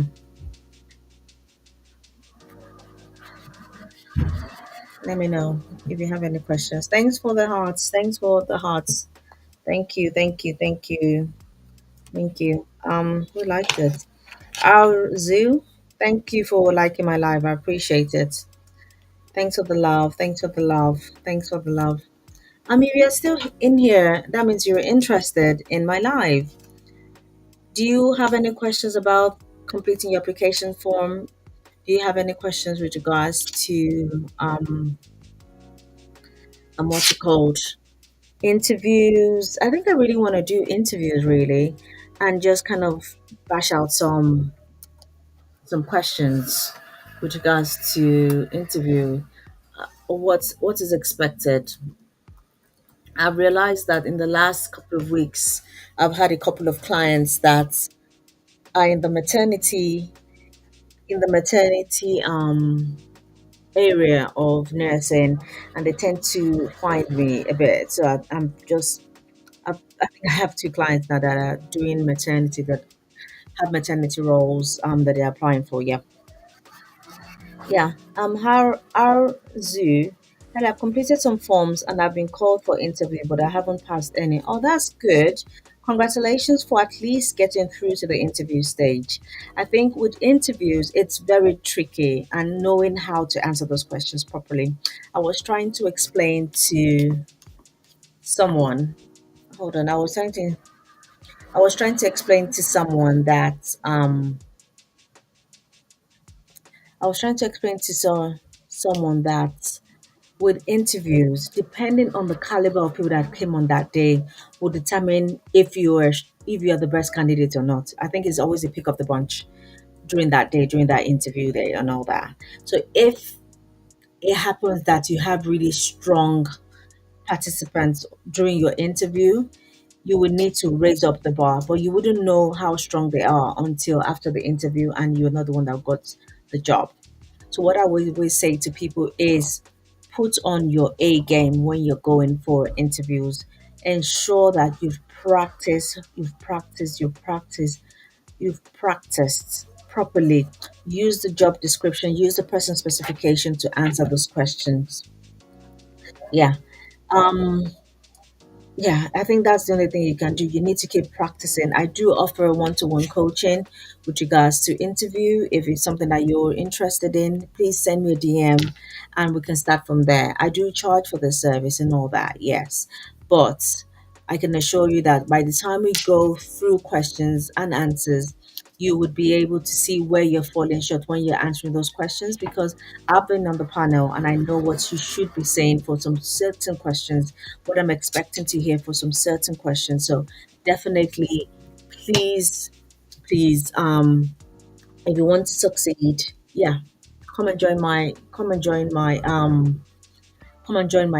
or come and join me with trying to help you to get to land that job, because you've already done half of the job has already been done, because a lot of people are struggling to even get interviews. And if you've gotten some, and it's not just even one interview based on what you said here. You've not been just been called for one interview, you've been called for more than one interview. Of course, you're doing something right in your application form for them to for them to be able to shortlist you. So you're already halfway through. Yeah, you're already halfway through. So definitely, yeah. Okay. So definitely you're doing something right. So please don't give up. If you do need my services, do send me a DM and I'll get back to you. I can see that a couple of you are in here and you haven't yet heart me. Please send some hearts. Send some hearts. You're welcome, Arzu. I hope I said that correctly. You're welcome. And I wish you all the best in your interviews. Just ensure you're practicing. Get some sample questions. Look, if you try and remember what I would advise again, if you try and remember all the questions that was asked during your last interview, then go onto ChatGPT and put those questions there and ask ChatGPT to answer those questions for you. And you see how ChatGPT answers it. I would suggest that you say ChatGPT to answer it in the STAR method, and ask ChatGPT how you would answer that question using the STAR method. And when you do that, you'll be able to see where you've actually come short in terms of the answers you've given. You would need to be truthful to yourself in terms of, oh, did I say this? Did I say that? Ensuring that you are definitely looking at the questions in the right way and looking at the answers in the right way. So definitely um, use ChatGPT for help with answers. ChatGPT can help you, yes, to structure the questions and structure the answers. But by the time you're speaking to someone else, which is where I come in, by the time you're speaking to me and we're going through those questions and answers together, there's a big difference in that, because you're able to get feedback from a real life person to be able to understand if you're on the right track. Because you might be saying some things. I think I was doing my coaching with one of my clients, and I asked her a question, but she gave me a totally different answer in terms of, I asked her for A. I think let me try and look for it. Let me try and look for the book, because I was writing it down in terms of our answers, and I'm not sure if I wrote down my question. I'll see if I can just check in my bag and my laptop bag to see if I remember the question. And I had to re-ask the question from her to say, okay, um, uh, well, I'm trying to look at it. Um, I'm trying to remember where what that question was, because when I do interview prep, I would ask you questions and I will write it down and I will score you as well in terms of what is your score, what did you score in that question, and I would base it based on me being on that panel. So some of the questions that she was given, or some of the answers she was given, and all that. Um, okay, I think a bit of my work is there as well. Some of the questions or the answers that she was given, I had to kind of stop her to say, "Look, no, that's not what I asked." I'm trying to see if I can even remember one of them. I think it might be this one, but I'm trying to remember the question that that I asked her, and birth plan doesn't need Islamic. Okay, no, that wasn't that one. I think it might be this one. I'm trying to remember the question. Well, I think it was a maternity one. I think it had to do with what will you do if after delivery you notice the woman the I think had to do with what was it? The woman had like as in postpartum hemorrhage or something like that, and and the and it wasn't her, but because when she was doing the rounds, she noticed that one of thank you for the hearts, thank you so much, thanks for letting us get to 1K likes. Ooh, thank you so much. Let me see if I can start. Yeah. Uh, yeah. So yeah, and I think the way she was answering the question was, I think the question was, what would you do in a situation where you were going through your rounds and you noticed that the woman that just had a baby has suffered a hemorrhage or something like that due to the fact that the suturing wasn't done properly, then then what will you do and how will you act and all that kind of, I think I can't remember the question. I think that's how the question was. Then she gave me an answer of how she's going to do the hemorrhage, how she's going to help do the suturing and all that. But what I was asking is that your call to action, how will you act? Well, how would you present it? Not present. How would you go into action? Because this wasn't your fault that the suturing got ruptured and or got tore or it tore or stuff like that. You found out when you were doing your checks. So I think the way she answered the question was as if she was the one doing it from the start. But I'm like, no, that's not what you answered it correctly in terms of the process of how to do it and all that. But what I wanted her to say was she, because she was doing the checks and all that, she was able to find out about the, she was able to find out about the hemorrhage or the tear to the to the sutures that was given to the woman, and then from doing that, oh goodness, I'm losing my train of thought. Because she was able to find out about the tear, she was then able to repair it. So my question was more along the side of repairing the tear, because this is not my area, but I knew the answers I was expecting from her in terms of she needed to repair it, she needed to ensure she datexed, she needed to ensure that she communicated with the team, she needed to call for the multidisciplinary team, she needed assistance, she needed to ensure that the baby was safe, she needed to be calm. She needed to communicate clearly to people that were around. She needed to delegate tasks and all that. So all those are all the things I was expecting her to say as part of the reason as she was doing the repair and all that. But she talked about how she did the sewing from scratch, which is all well and good and fine, but that wasn't the answer. But that wasn't the answer I was expecting based on the question I asked her.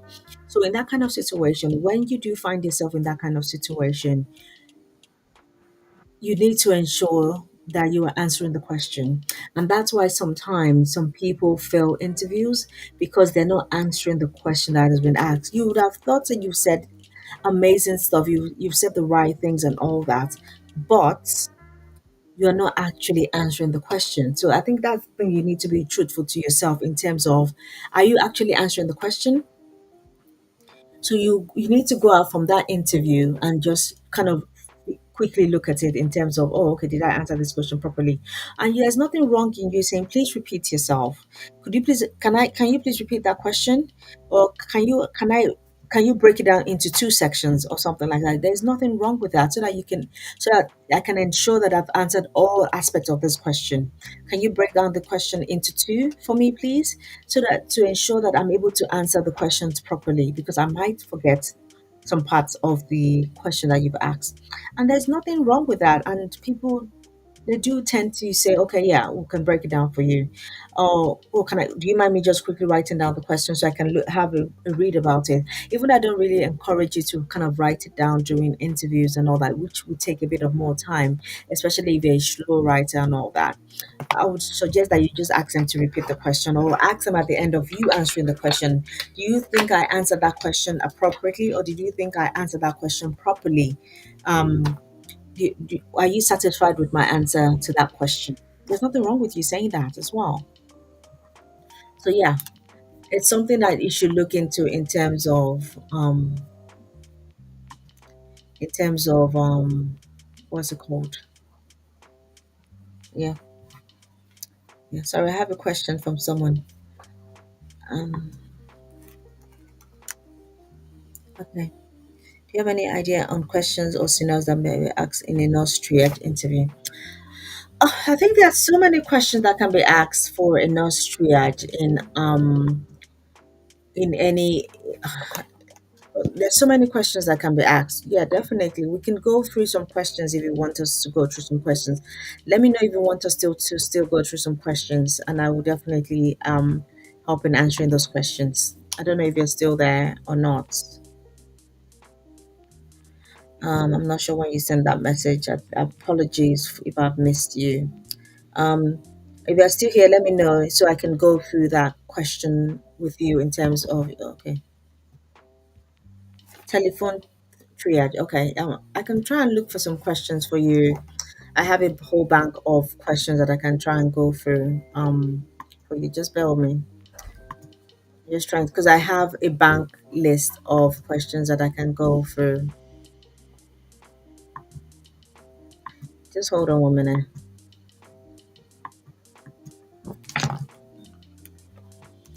Just bear with me.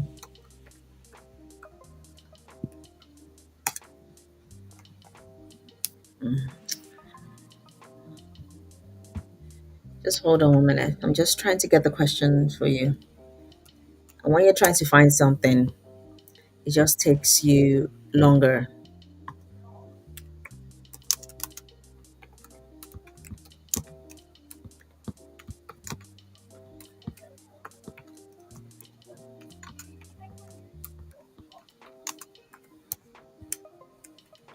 Just bear with me. I'm just trying to type it out for you. Mm.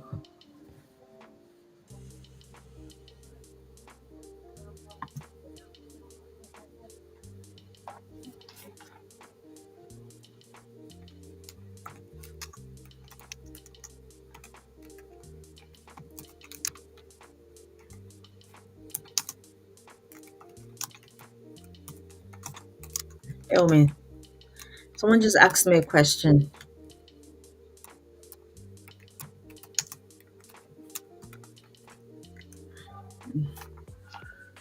Okay.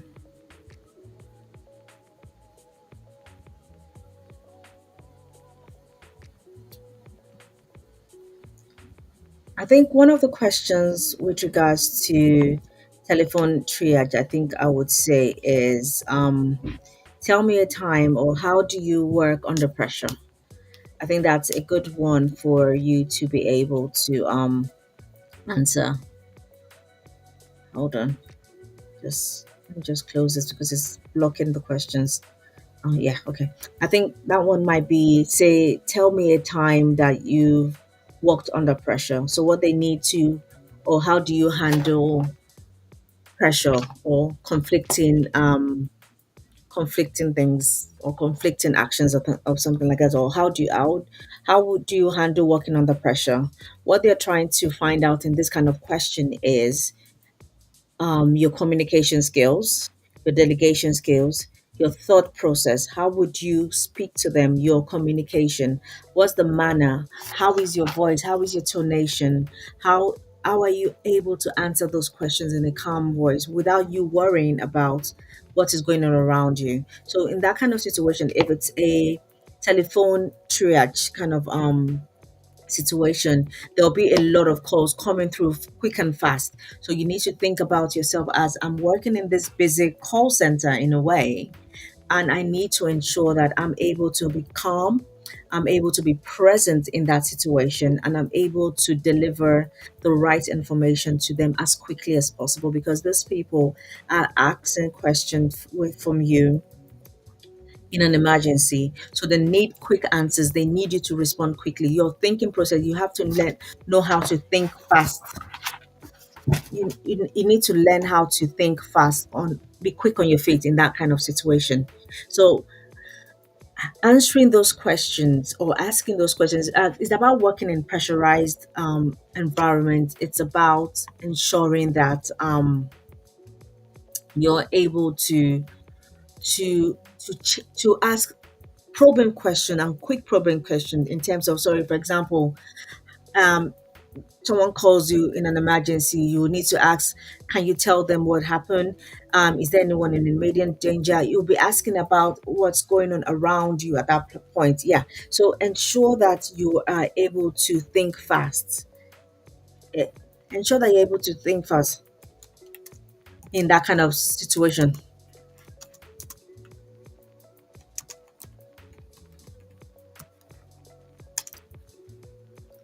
So yeah,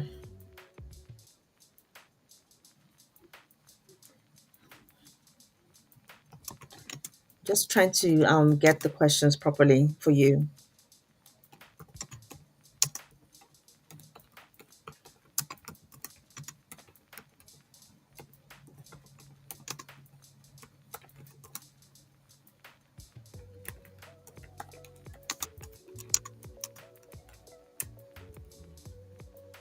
Hi everyone.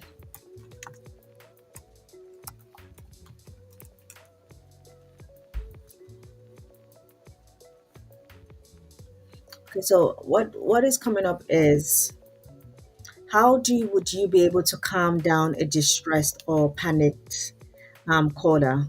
So I think with this question, that's one question. And let me kind of type it out for you. How would you calm down a distressed or panicked person? So I think that's kind of showing your what's it called, showing your communication and empathy. So they need to be able to ensure that the person that you're going to be that the person that is on the other end of that, excuse me, the other end of that call, knows how to show empathy, knows how to show, is able to communicate effectively and all that. So you need to be able to ensure that you're bringing this and knowing how to escalate things, knowing how to escalate things quickly as well. You're really anxious on the simulation questions on it. I think just need to calm down with regards to the simulation questions. I think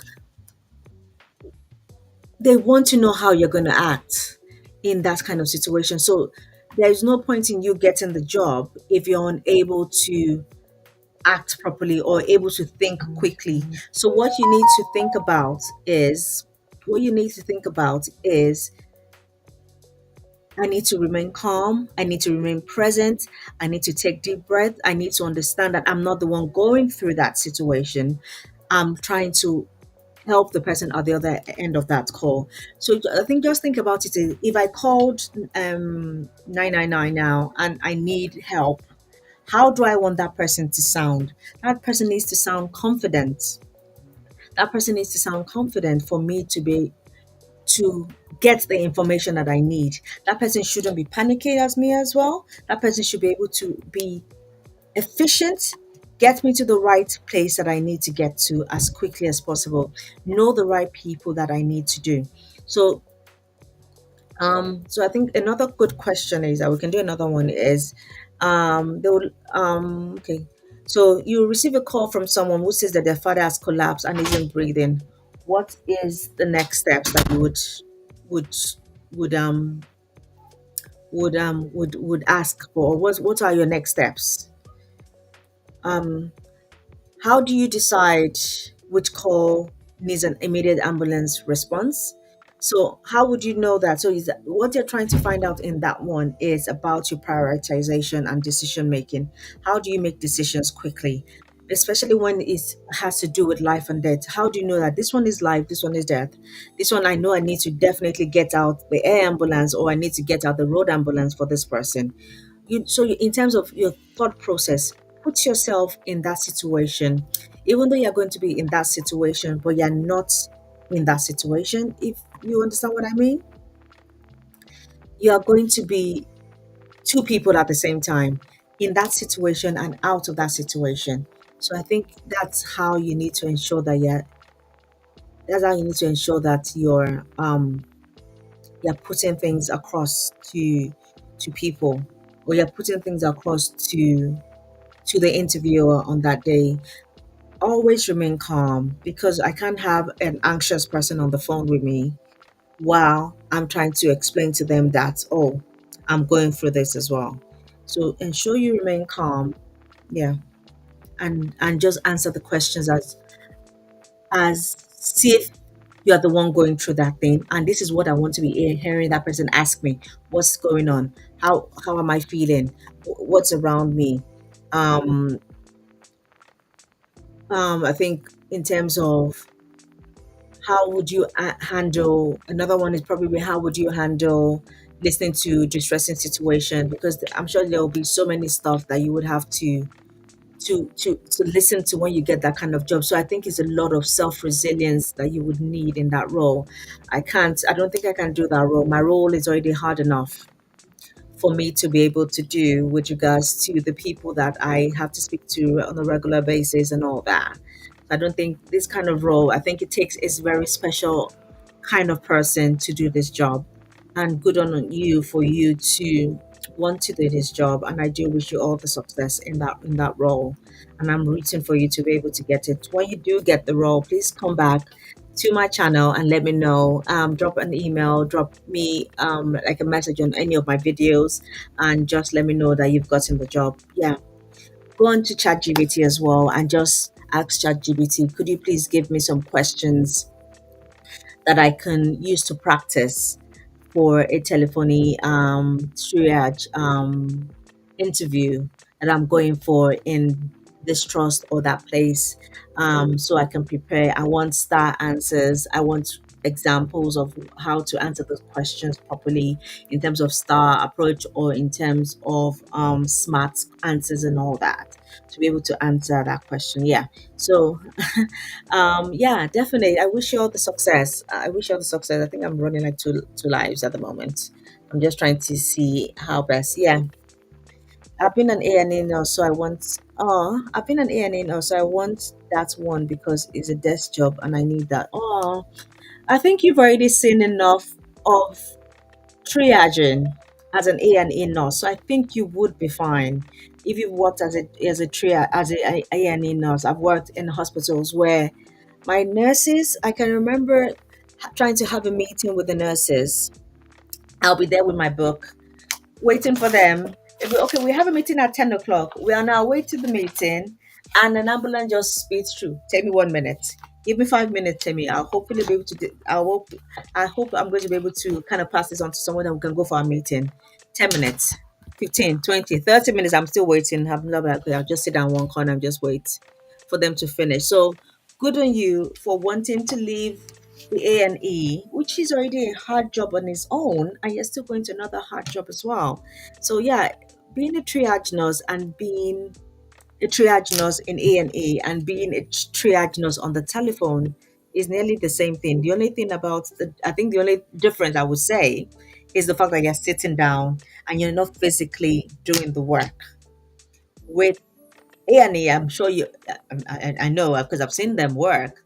You are doing the work, you're talking and doing the work. So the pressure is more in there and all that. Yeah, I can imagine. I've worked in a couple of trusts where I've been the HR advisor, HR business partner, HR manager for the emergency team. I don't know why they keep putting me in those hard teams and all that. And I've seen them. I've been in meetings with them, and the code would just come, the pages would just bleep, and we gotta go, and they are running, and these are not like slim women, these are like big ladies and all that, and they are running at, oh goodness, it's crazy.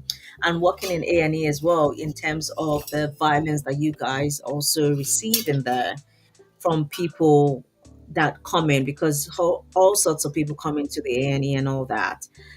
Oh, it is wild. It's wild, yeah. It's wild. So yeah, definite. Let me check this one. I hope I haven't missed anybody's questions.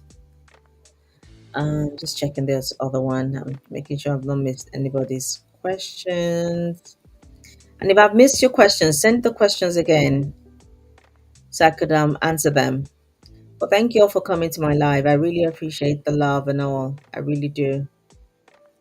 If you have any questions with regards to NHS jobs, applying for roles, we can go through some interview prep tonight if you want to. I can try and fish out some questions, and I would score you, and kind of oh yeah, I can actually, you can really talk to me on YouTube, which is a shame.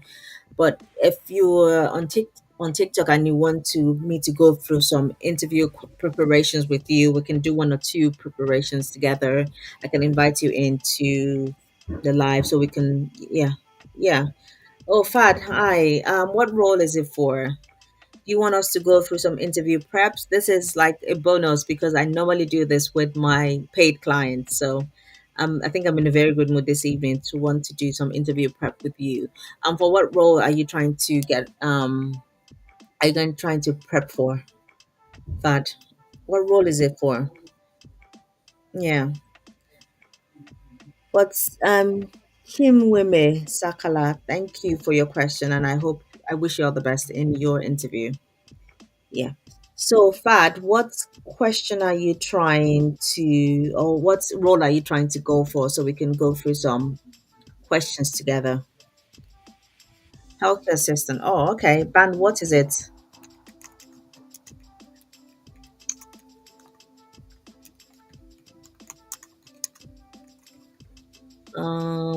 What band is it?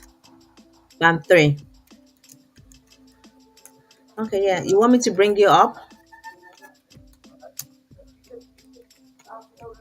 You're going to answer the question on live, and I will tell you, I will give you your score. Is that fine? Is that okay?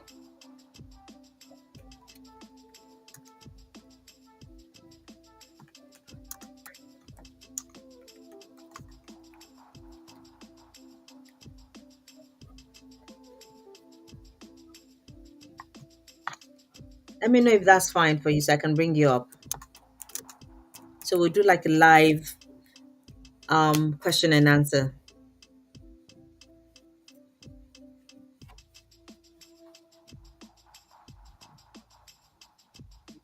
Hi, Blessing.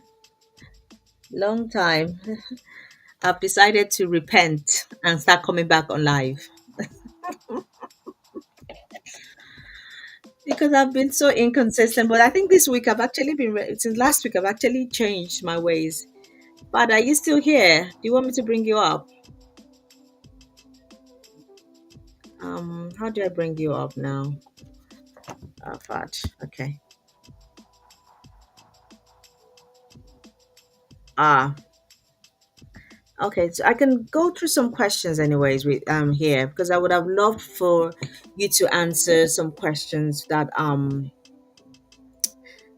what's called that I have. I would have loved for you to answer some questions that I have, and I'll be able to tell you if you've answered it properly from a from an HR perspective, or from someone that would have been on the panel for an band three role, and I would have scored you. But we can go through. I think we can go through some questions tonight. I think I can ask one or two questions in terms of, excuse me, of in terms of hi, good evening, Blessing. How are you? I've missed you so much. I really should actually call you. I keep saying that to myself. I'm going to call you. I'm going to call you. Yeah. Yeah, yeah, okay. I think the first question we're going to go through tonight is, tell me about a time you had to deal with a distressed patient or relative. I think as a band three, this is going to be a very common occurrence for you with regards to dealing with distressed patients or relative. And I know that this will probably be one of the first roles that you're doing in the NHS, or one of the first proper roles that you're doing in a technical setting in a way. So I think trying to answer this question is really about. Oh, sorry, hold on. I'm running like two lives at the moment. I'm being crazy. I'm running two lives at the moment. I'll be crazy. Yeah. So I think trying to answer this question is about your communication skills, your empathy, your knowledge as well, in terms of being showing your NHS values as well, to make it, to ensure that it is actually singing right. So mostly what this is about your patience, your empathy, and your communication skills really. So you will start by telling them what the situation is. For example, in a previous role as a healthcare assistant on a medical ward, a patient's daughter was very upset because her mother's discharge has been delayed. So that's the situation. You need to try and build up a story with regards to that. And my role was to remain calm, listen to her concerns, and ensure that she felt heard, while also maintaining professionalism and protecting the patient's confidentiality. So this is not just about the person that is raising their voice or shouting at you, it's about the patient itself. So the patient should always be at the heart of what you're doing. So what your action is in terms of um blessing, if you want me to invite you in, let me know. What your action is I actively listened, maintained eye contact, and used an empathetic tone to reassure that I understood her frustration, and explained I would speak to the nurse in charge to get an update with regards to what was going on with the mother. I kept her informed while I confirmed the details with with the clinical team. The result was that she calmed down, thanked me for listening, and was appreciative of the updates. The patient was later discharged that day, and the doctor gave positive feedback about how I handled the situation. So you've already listed out, is like you told them a story of what has happened. We know we tell stories every day in our life, in our work, and everything that we do. So what they were trying to find out is your empathetic nature, your communication skills, your listening skills, your remaining your confidentiality as well. Because in as much as you wanted to help the person that was requesting why her mother wasn't discharged, you still needed to make sure that she was the right person that you were giving the information to, without having also checking to make sure that the the person that they were asking about has actually even approved for other people to know about her. So ensuring all that is there definitely is a very good one. So that's a very good example for the question for um a band three healthcare assistant role, dealing with your communication and all that. Another one will probably be, give us an example of when you worked as part of a team to deliver excellent patient care. So all this is just collaboration, working together, teamwork, your safeguarding, working with interdisciplinary teams and working together, collaborative working and all that. So those are the kind of things that they want to be hearing with regards to the answer that you're giving during those kind of questions. Yeah. So that's one question I've done with you with regards to answering questions for an interview for a band three healthcare assistant. Okay.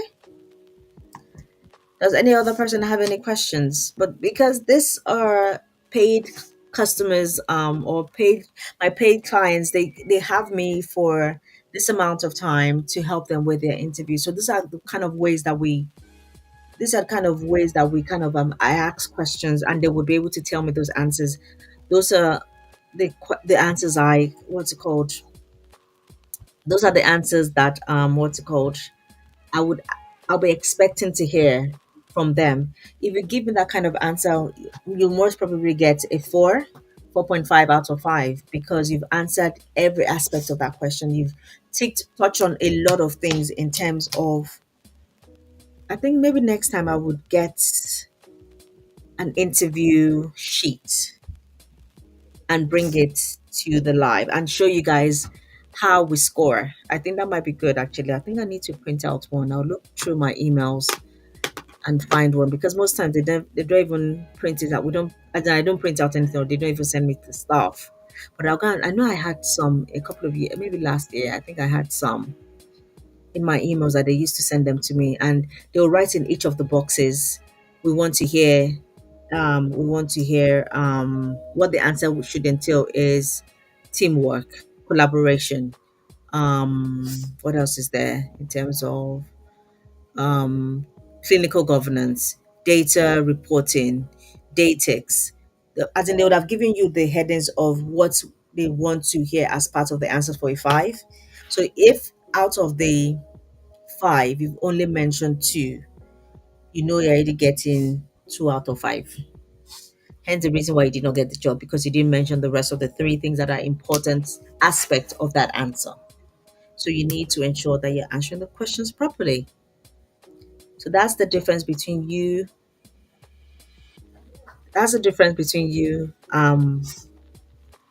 getting the role and you not getting the role. Thank you, Eunice. I think Eunice has helped me a lot to she's liked my life quite a lot. Thank you so much. I really appreciate it, and I really appreciate the gift as well. Thank you so much. Thank you, everybody.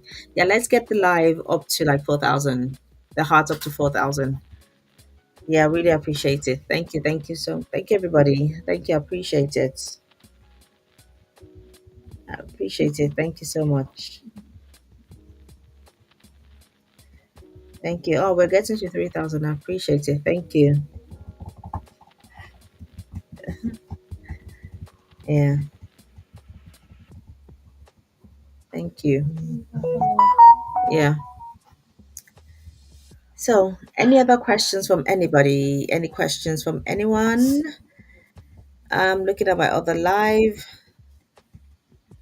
Okay. I'll see if I can find you on TikTok. I'll be leaving here soon. Yeah, I'm on TikTok at the moment as well. I don't know why I'm doing this myself. I really need to go. Yeah, I'm on TikTok. My username is the same as this one, HR Ally. My YouTube channel as well. Please subscribe to my YouTube channel. I really appreciate the subscription. I really appreciate the hearts. I really appreciate the likes. I really appreciate the shares. And most importantly, I really appreciate the watch hours as well on my YouTube. So definitely please, please subscribe to my channel. I need to get monetized. Yeah. Yeah, definitely. Thank you. You're so welcome, Shinwebe. You're so welcome. I'm glad I could have helped. I'm glad, really. I really do. Really glad I could have helped. Yeah. Yeah. What's going on? Yeah, we're getting there. 3,005 people. Yeah. Thank you so much, everybody. Yeah. Thank you so much, everybody. Oh, thank you. Please join my YouTube. Yeah, definitely. I have a lot of videos on YouTube. I have at the moment, I do have actually, that's even true. I have a band for interview question and answer that I've just done the video for. It's one of my newest, is my latest video on band four questions. And how could I even forget that when you asked me for the band four question? It's band four questions and answer. There are 6 questions that I've done, and that was from me taking it from an interview that I was on the panel for. So those are like real life examples that I do give in my videos for real life examples that I do give. Yeah. So yeah, please yeah, go and join my and thanks for the follow as well. I'm also on YouTube. So yeah, your HR ally on YouTube. Yeah, definitely. Yeah. Thank you so much. Yeah, please run down to YouTube. You would find loads and loads of videos on there from me with regards to the NHS. I have currently the band for I have the band for excuse me, I have band 4 interview questions and answers. I have band 5 interview questions and answers, band 6 interview questions and answers as well on there. I'm currently doing I want to start a series really in terms of questions and answers because I realize that that's what people really want to see. So I want to start a series with regards to interview questions and answers. So I've just finished filming my. Let me take out my hands. I've just finished filming band 2 questions and answers, and I need to try and finish editing it and uploading that. I'm hoping to upload that by this week. I think I've given myself a deadline for this week to upload them.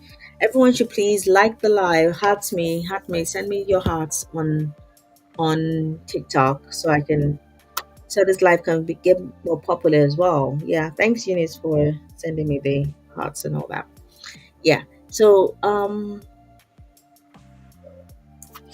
all that. Yeah, so yeah, check me out on YouTube. Yeah, check me out. If you go into my page here and all that, you would see. If you go to my page on TikTok, there's a link directly to my YouTube channel. Yeah, there's a link directly to my YouTube channel. So yeah, please go there and and have a look. And have a look. There are loads of videos on there. Have a look. Have a look.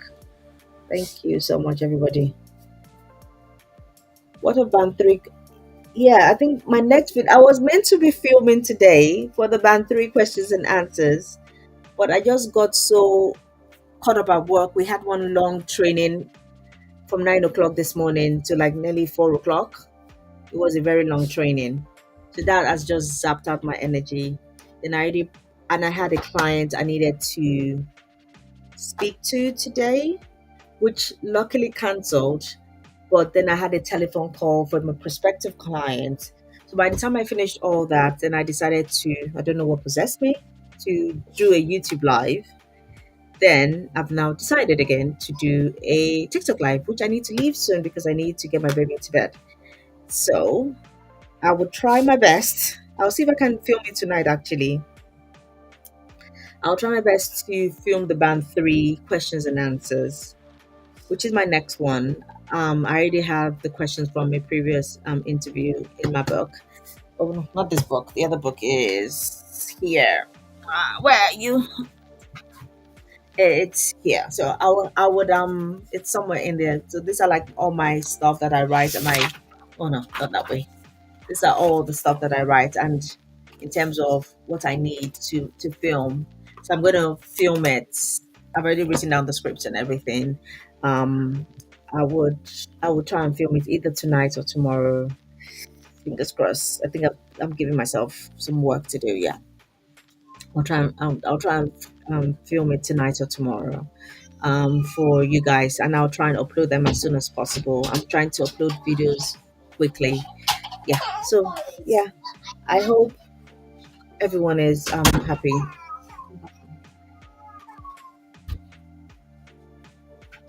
Yeah. Yeah. So yes, I think that's it. I will definitely do it. I promise. I will do the band 3s and the band 2. I've done the band 2. I need to edit it and I'll do the band 3. Hopefully, I'm hoping to bring out the band 3 by next week.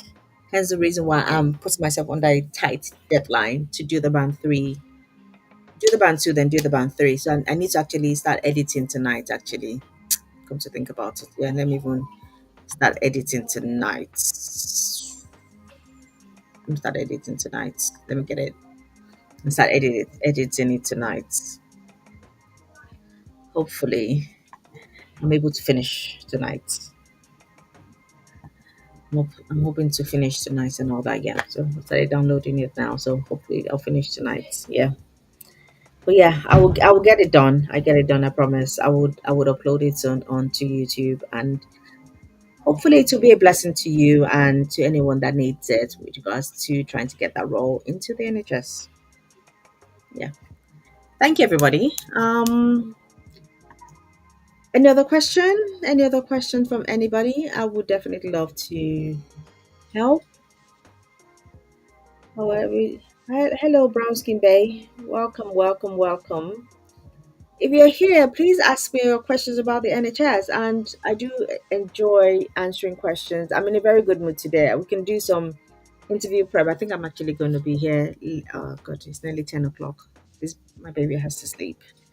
It's way past his bedtime. Hence the reason why it's so cranky. Yeah. Any questions from anybody? Any questions from anybody? Welcome to the live. This is about the NHS. If it's not what you want to watch, please feel free to leave. It's about NHS, NHS jobs, employee relations issues, and anything to do with recruitment really into the NHS.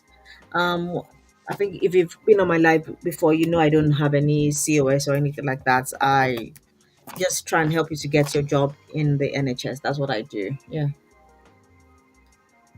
Yeah, I'm looking at my scripts.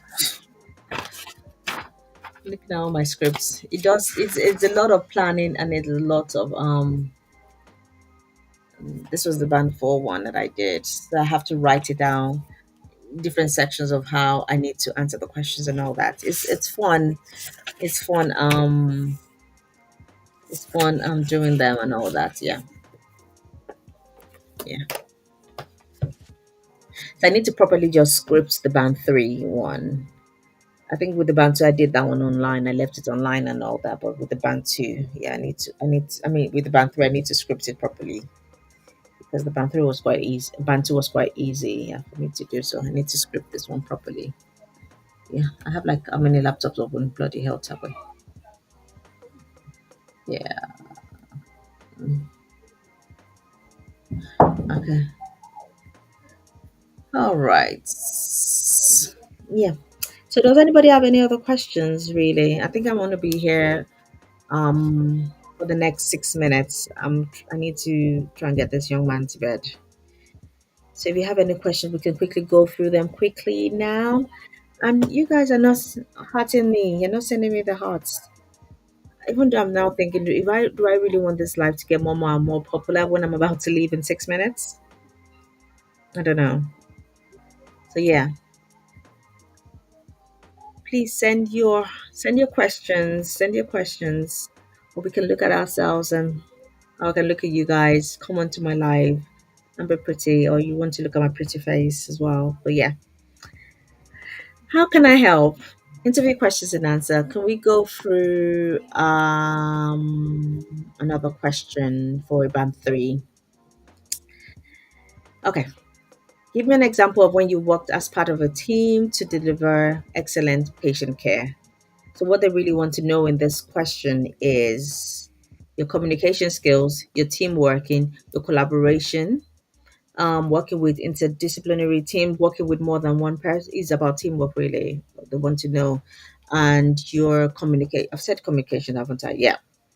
So I think the a star answer to this was on a busy morning shift in a surgical ward. We were short staffed and several patients needed personal care and assistance with mobility. I needed to work closely with the nurses and other HCAs to make sure that all patients received timely care without compromising safety. I suggested dividing the patients based on their needs and mobility level. I took responsibility for higher dependency patients, ensuring personal care, toileting, and repositioning were done promptly. I communicated constantly with the team, reporting any changes in patient conditions, and the result was all patients received care on time. The ward remained calm despite all the staff shortages. And my ward sister thanked me for taking initiative in organizing the workload. So you can see how that one was answered in terms of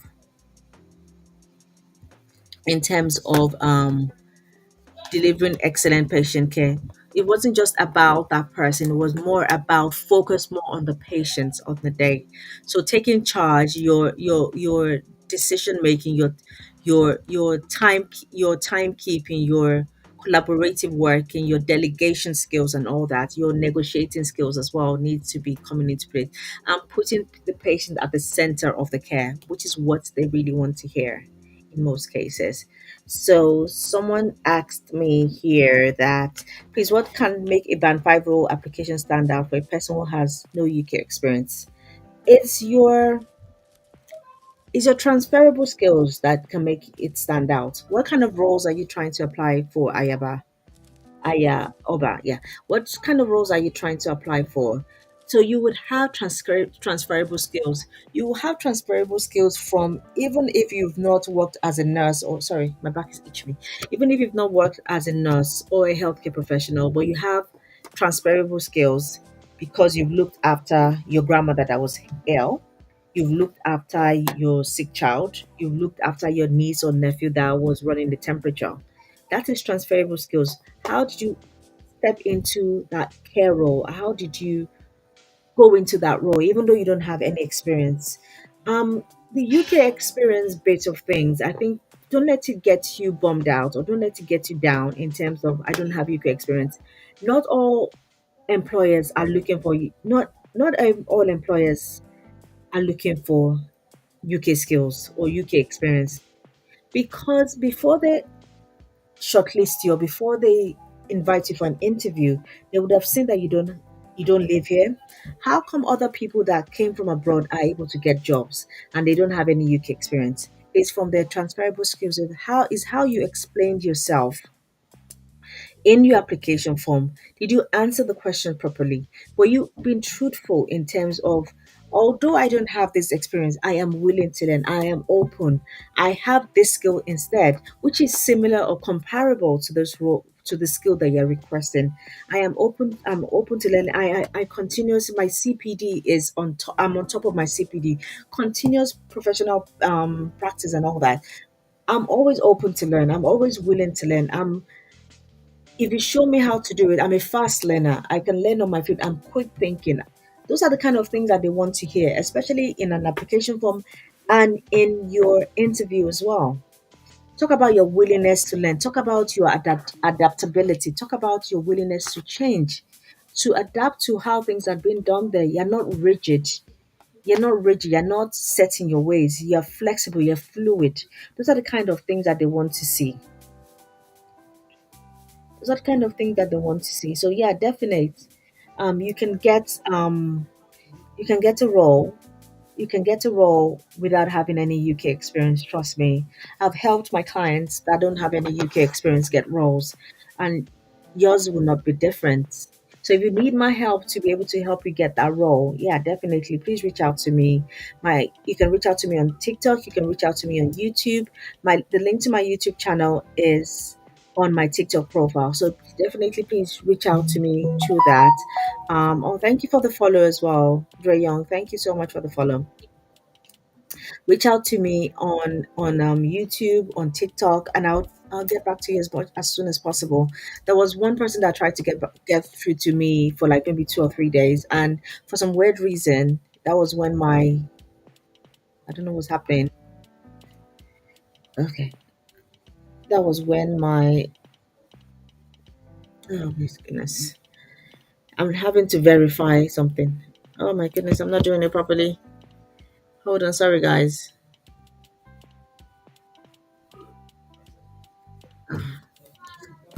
Been able to drag it, even though I'm meant to be leaving now. So that was when my phone fell in water. So I had to keep my phone for the last 2 days or so in rice, which was very hard. So I've been relying on my laptop to use phone calls and to use WhatsApp on there. But yeah, don't worry about not having UK experience. They are transferable skills. You've had a job before. You've been able to get a job before. This is a new territory. If you're filling in NHS application form, it's different from how you fill in your application forms for jobs in Nigeria and all that, or wherever country you're coming from. From your name, I'm guessing you're Nigerian and all.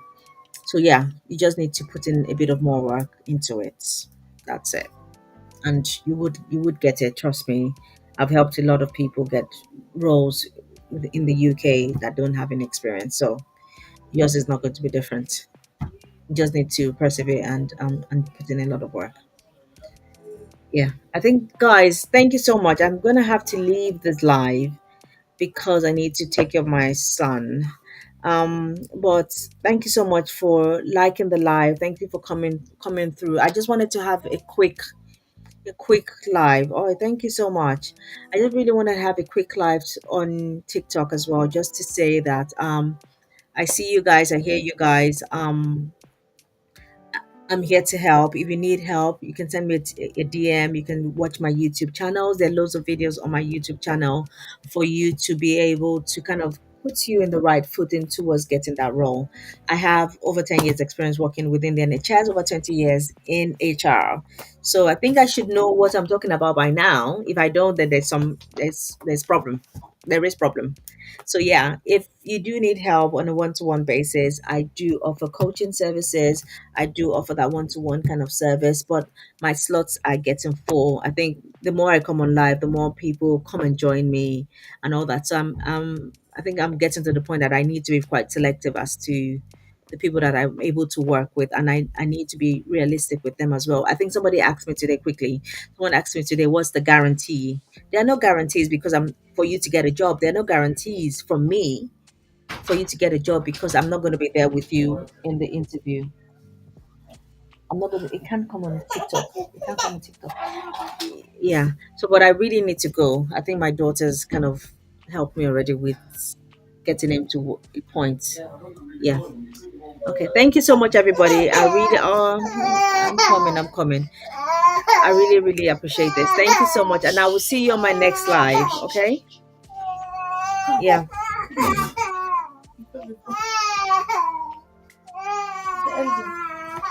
Where's the second one? He was kissing me, he was eating everything. Hey, it's the one.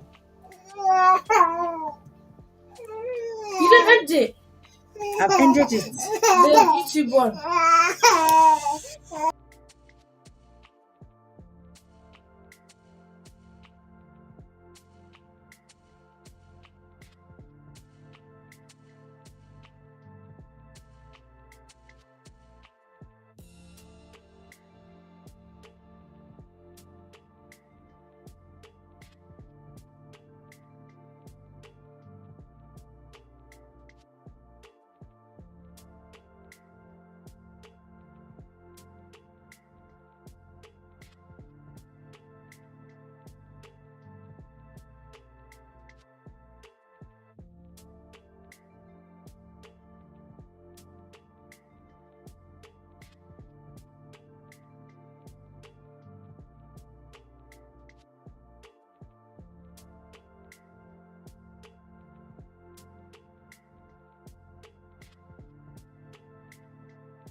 Hi, Maxwell.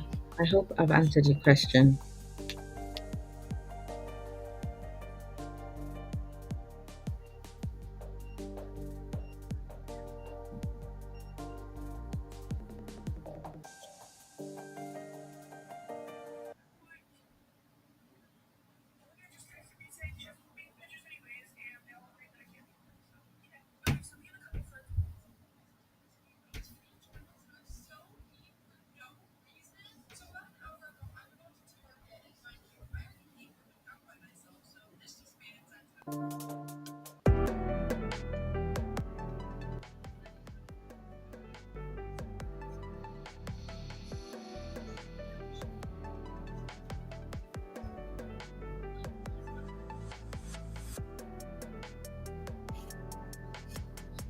Hi, Maxwell. Thanks for stopping by.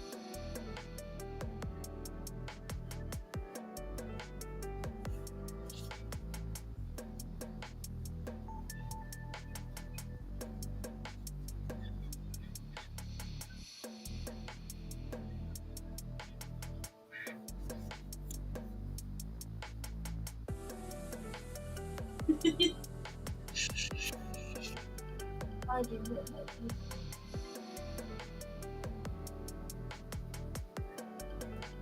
I didn't see what's wrong, Joe.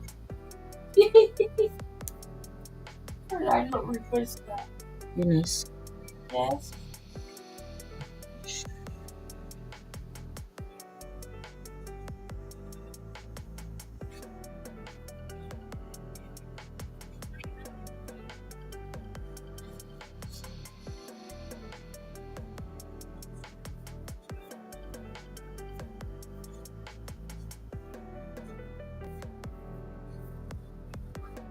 Mm.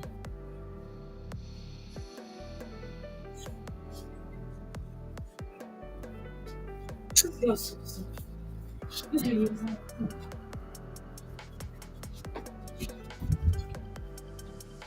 Come on, looking. It's been a long time. Why are you shushing me? My life. Let me like this is my room.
I really like the song actually.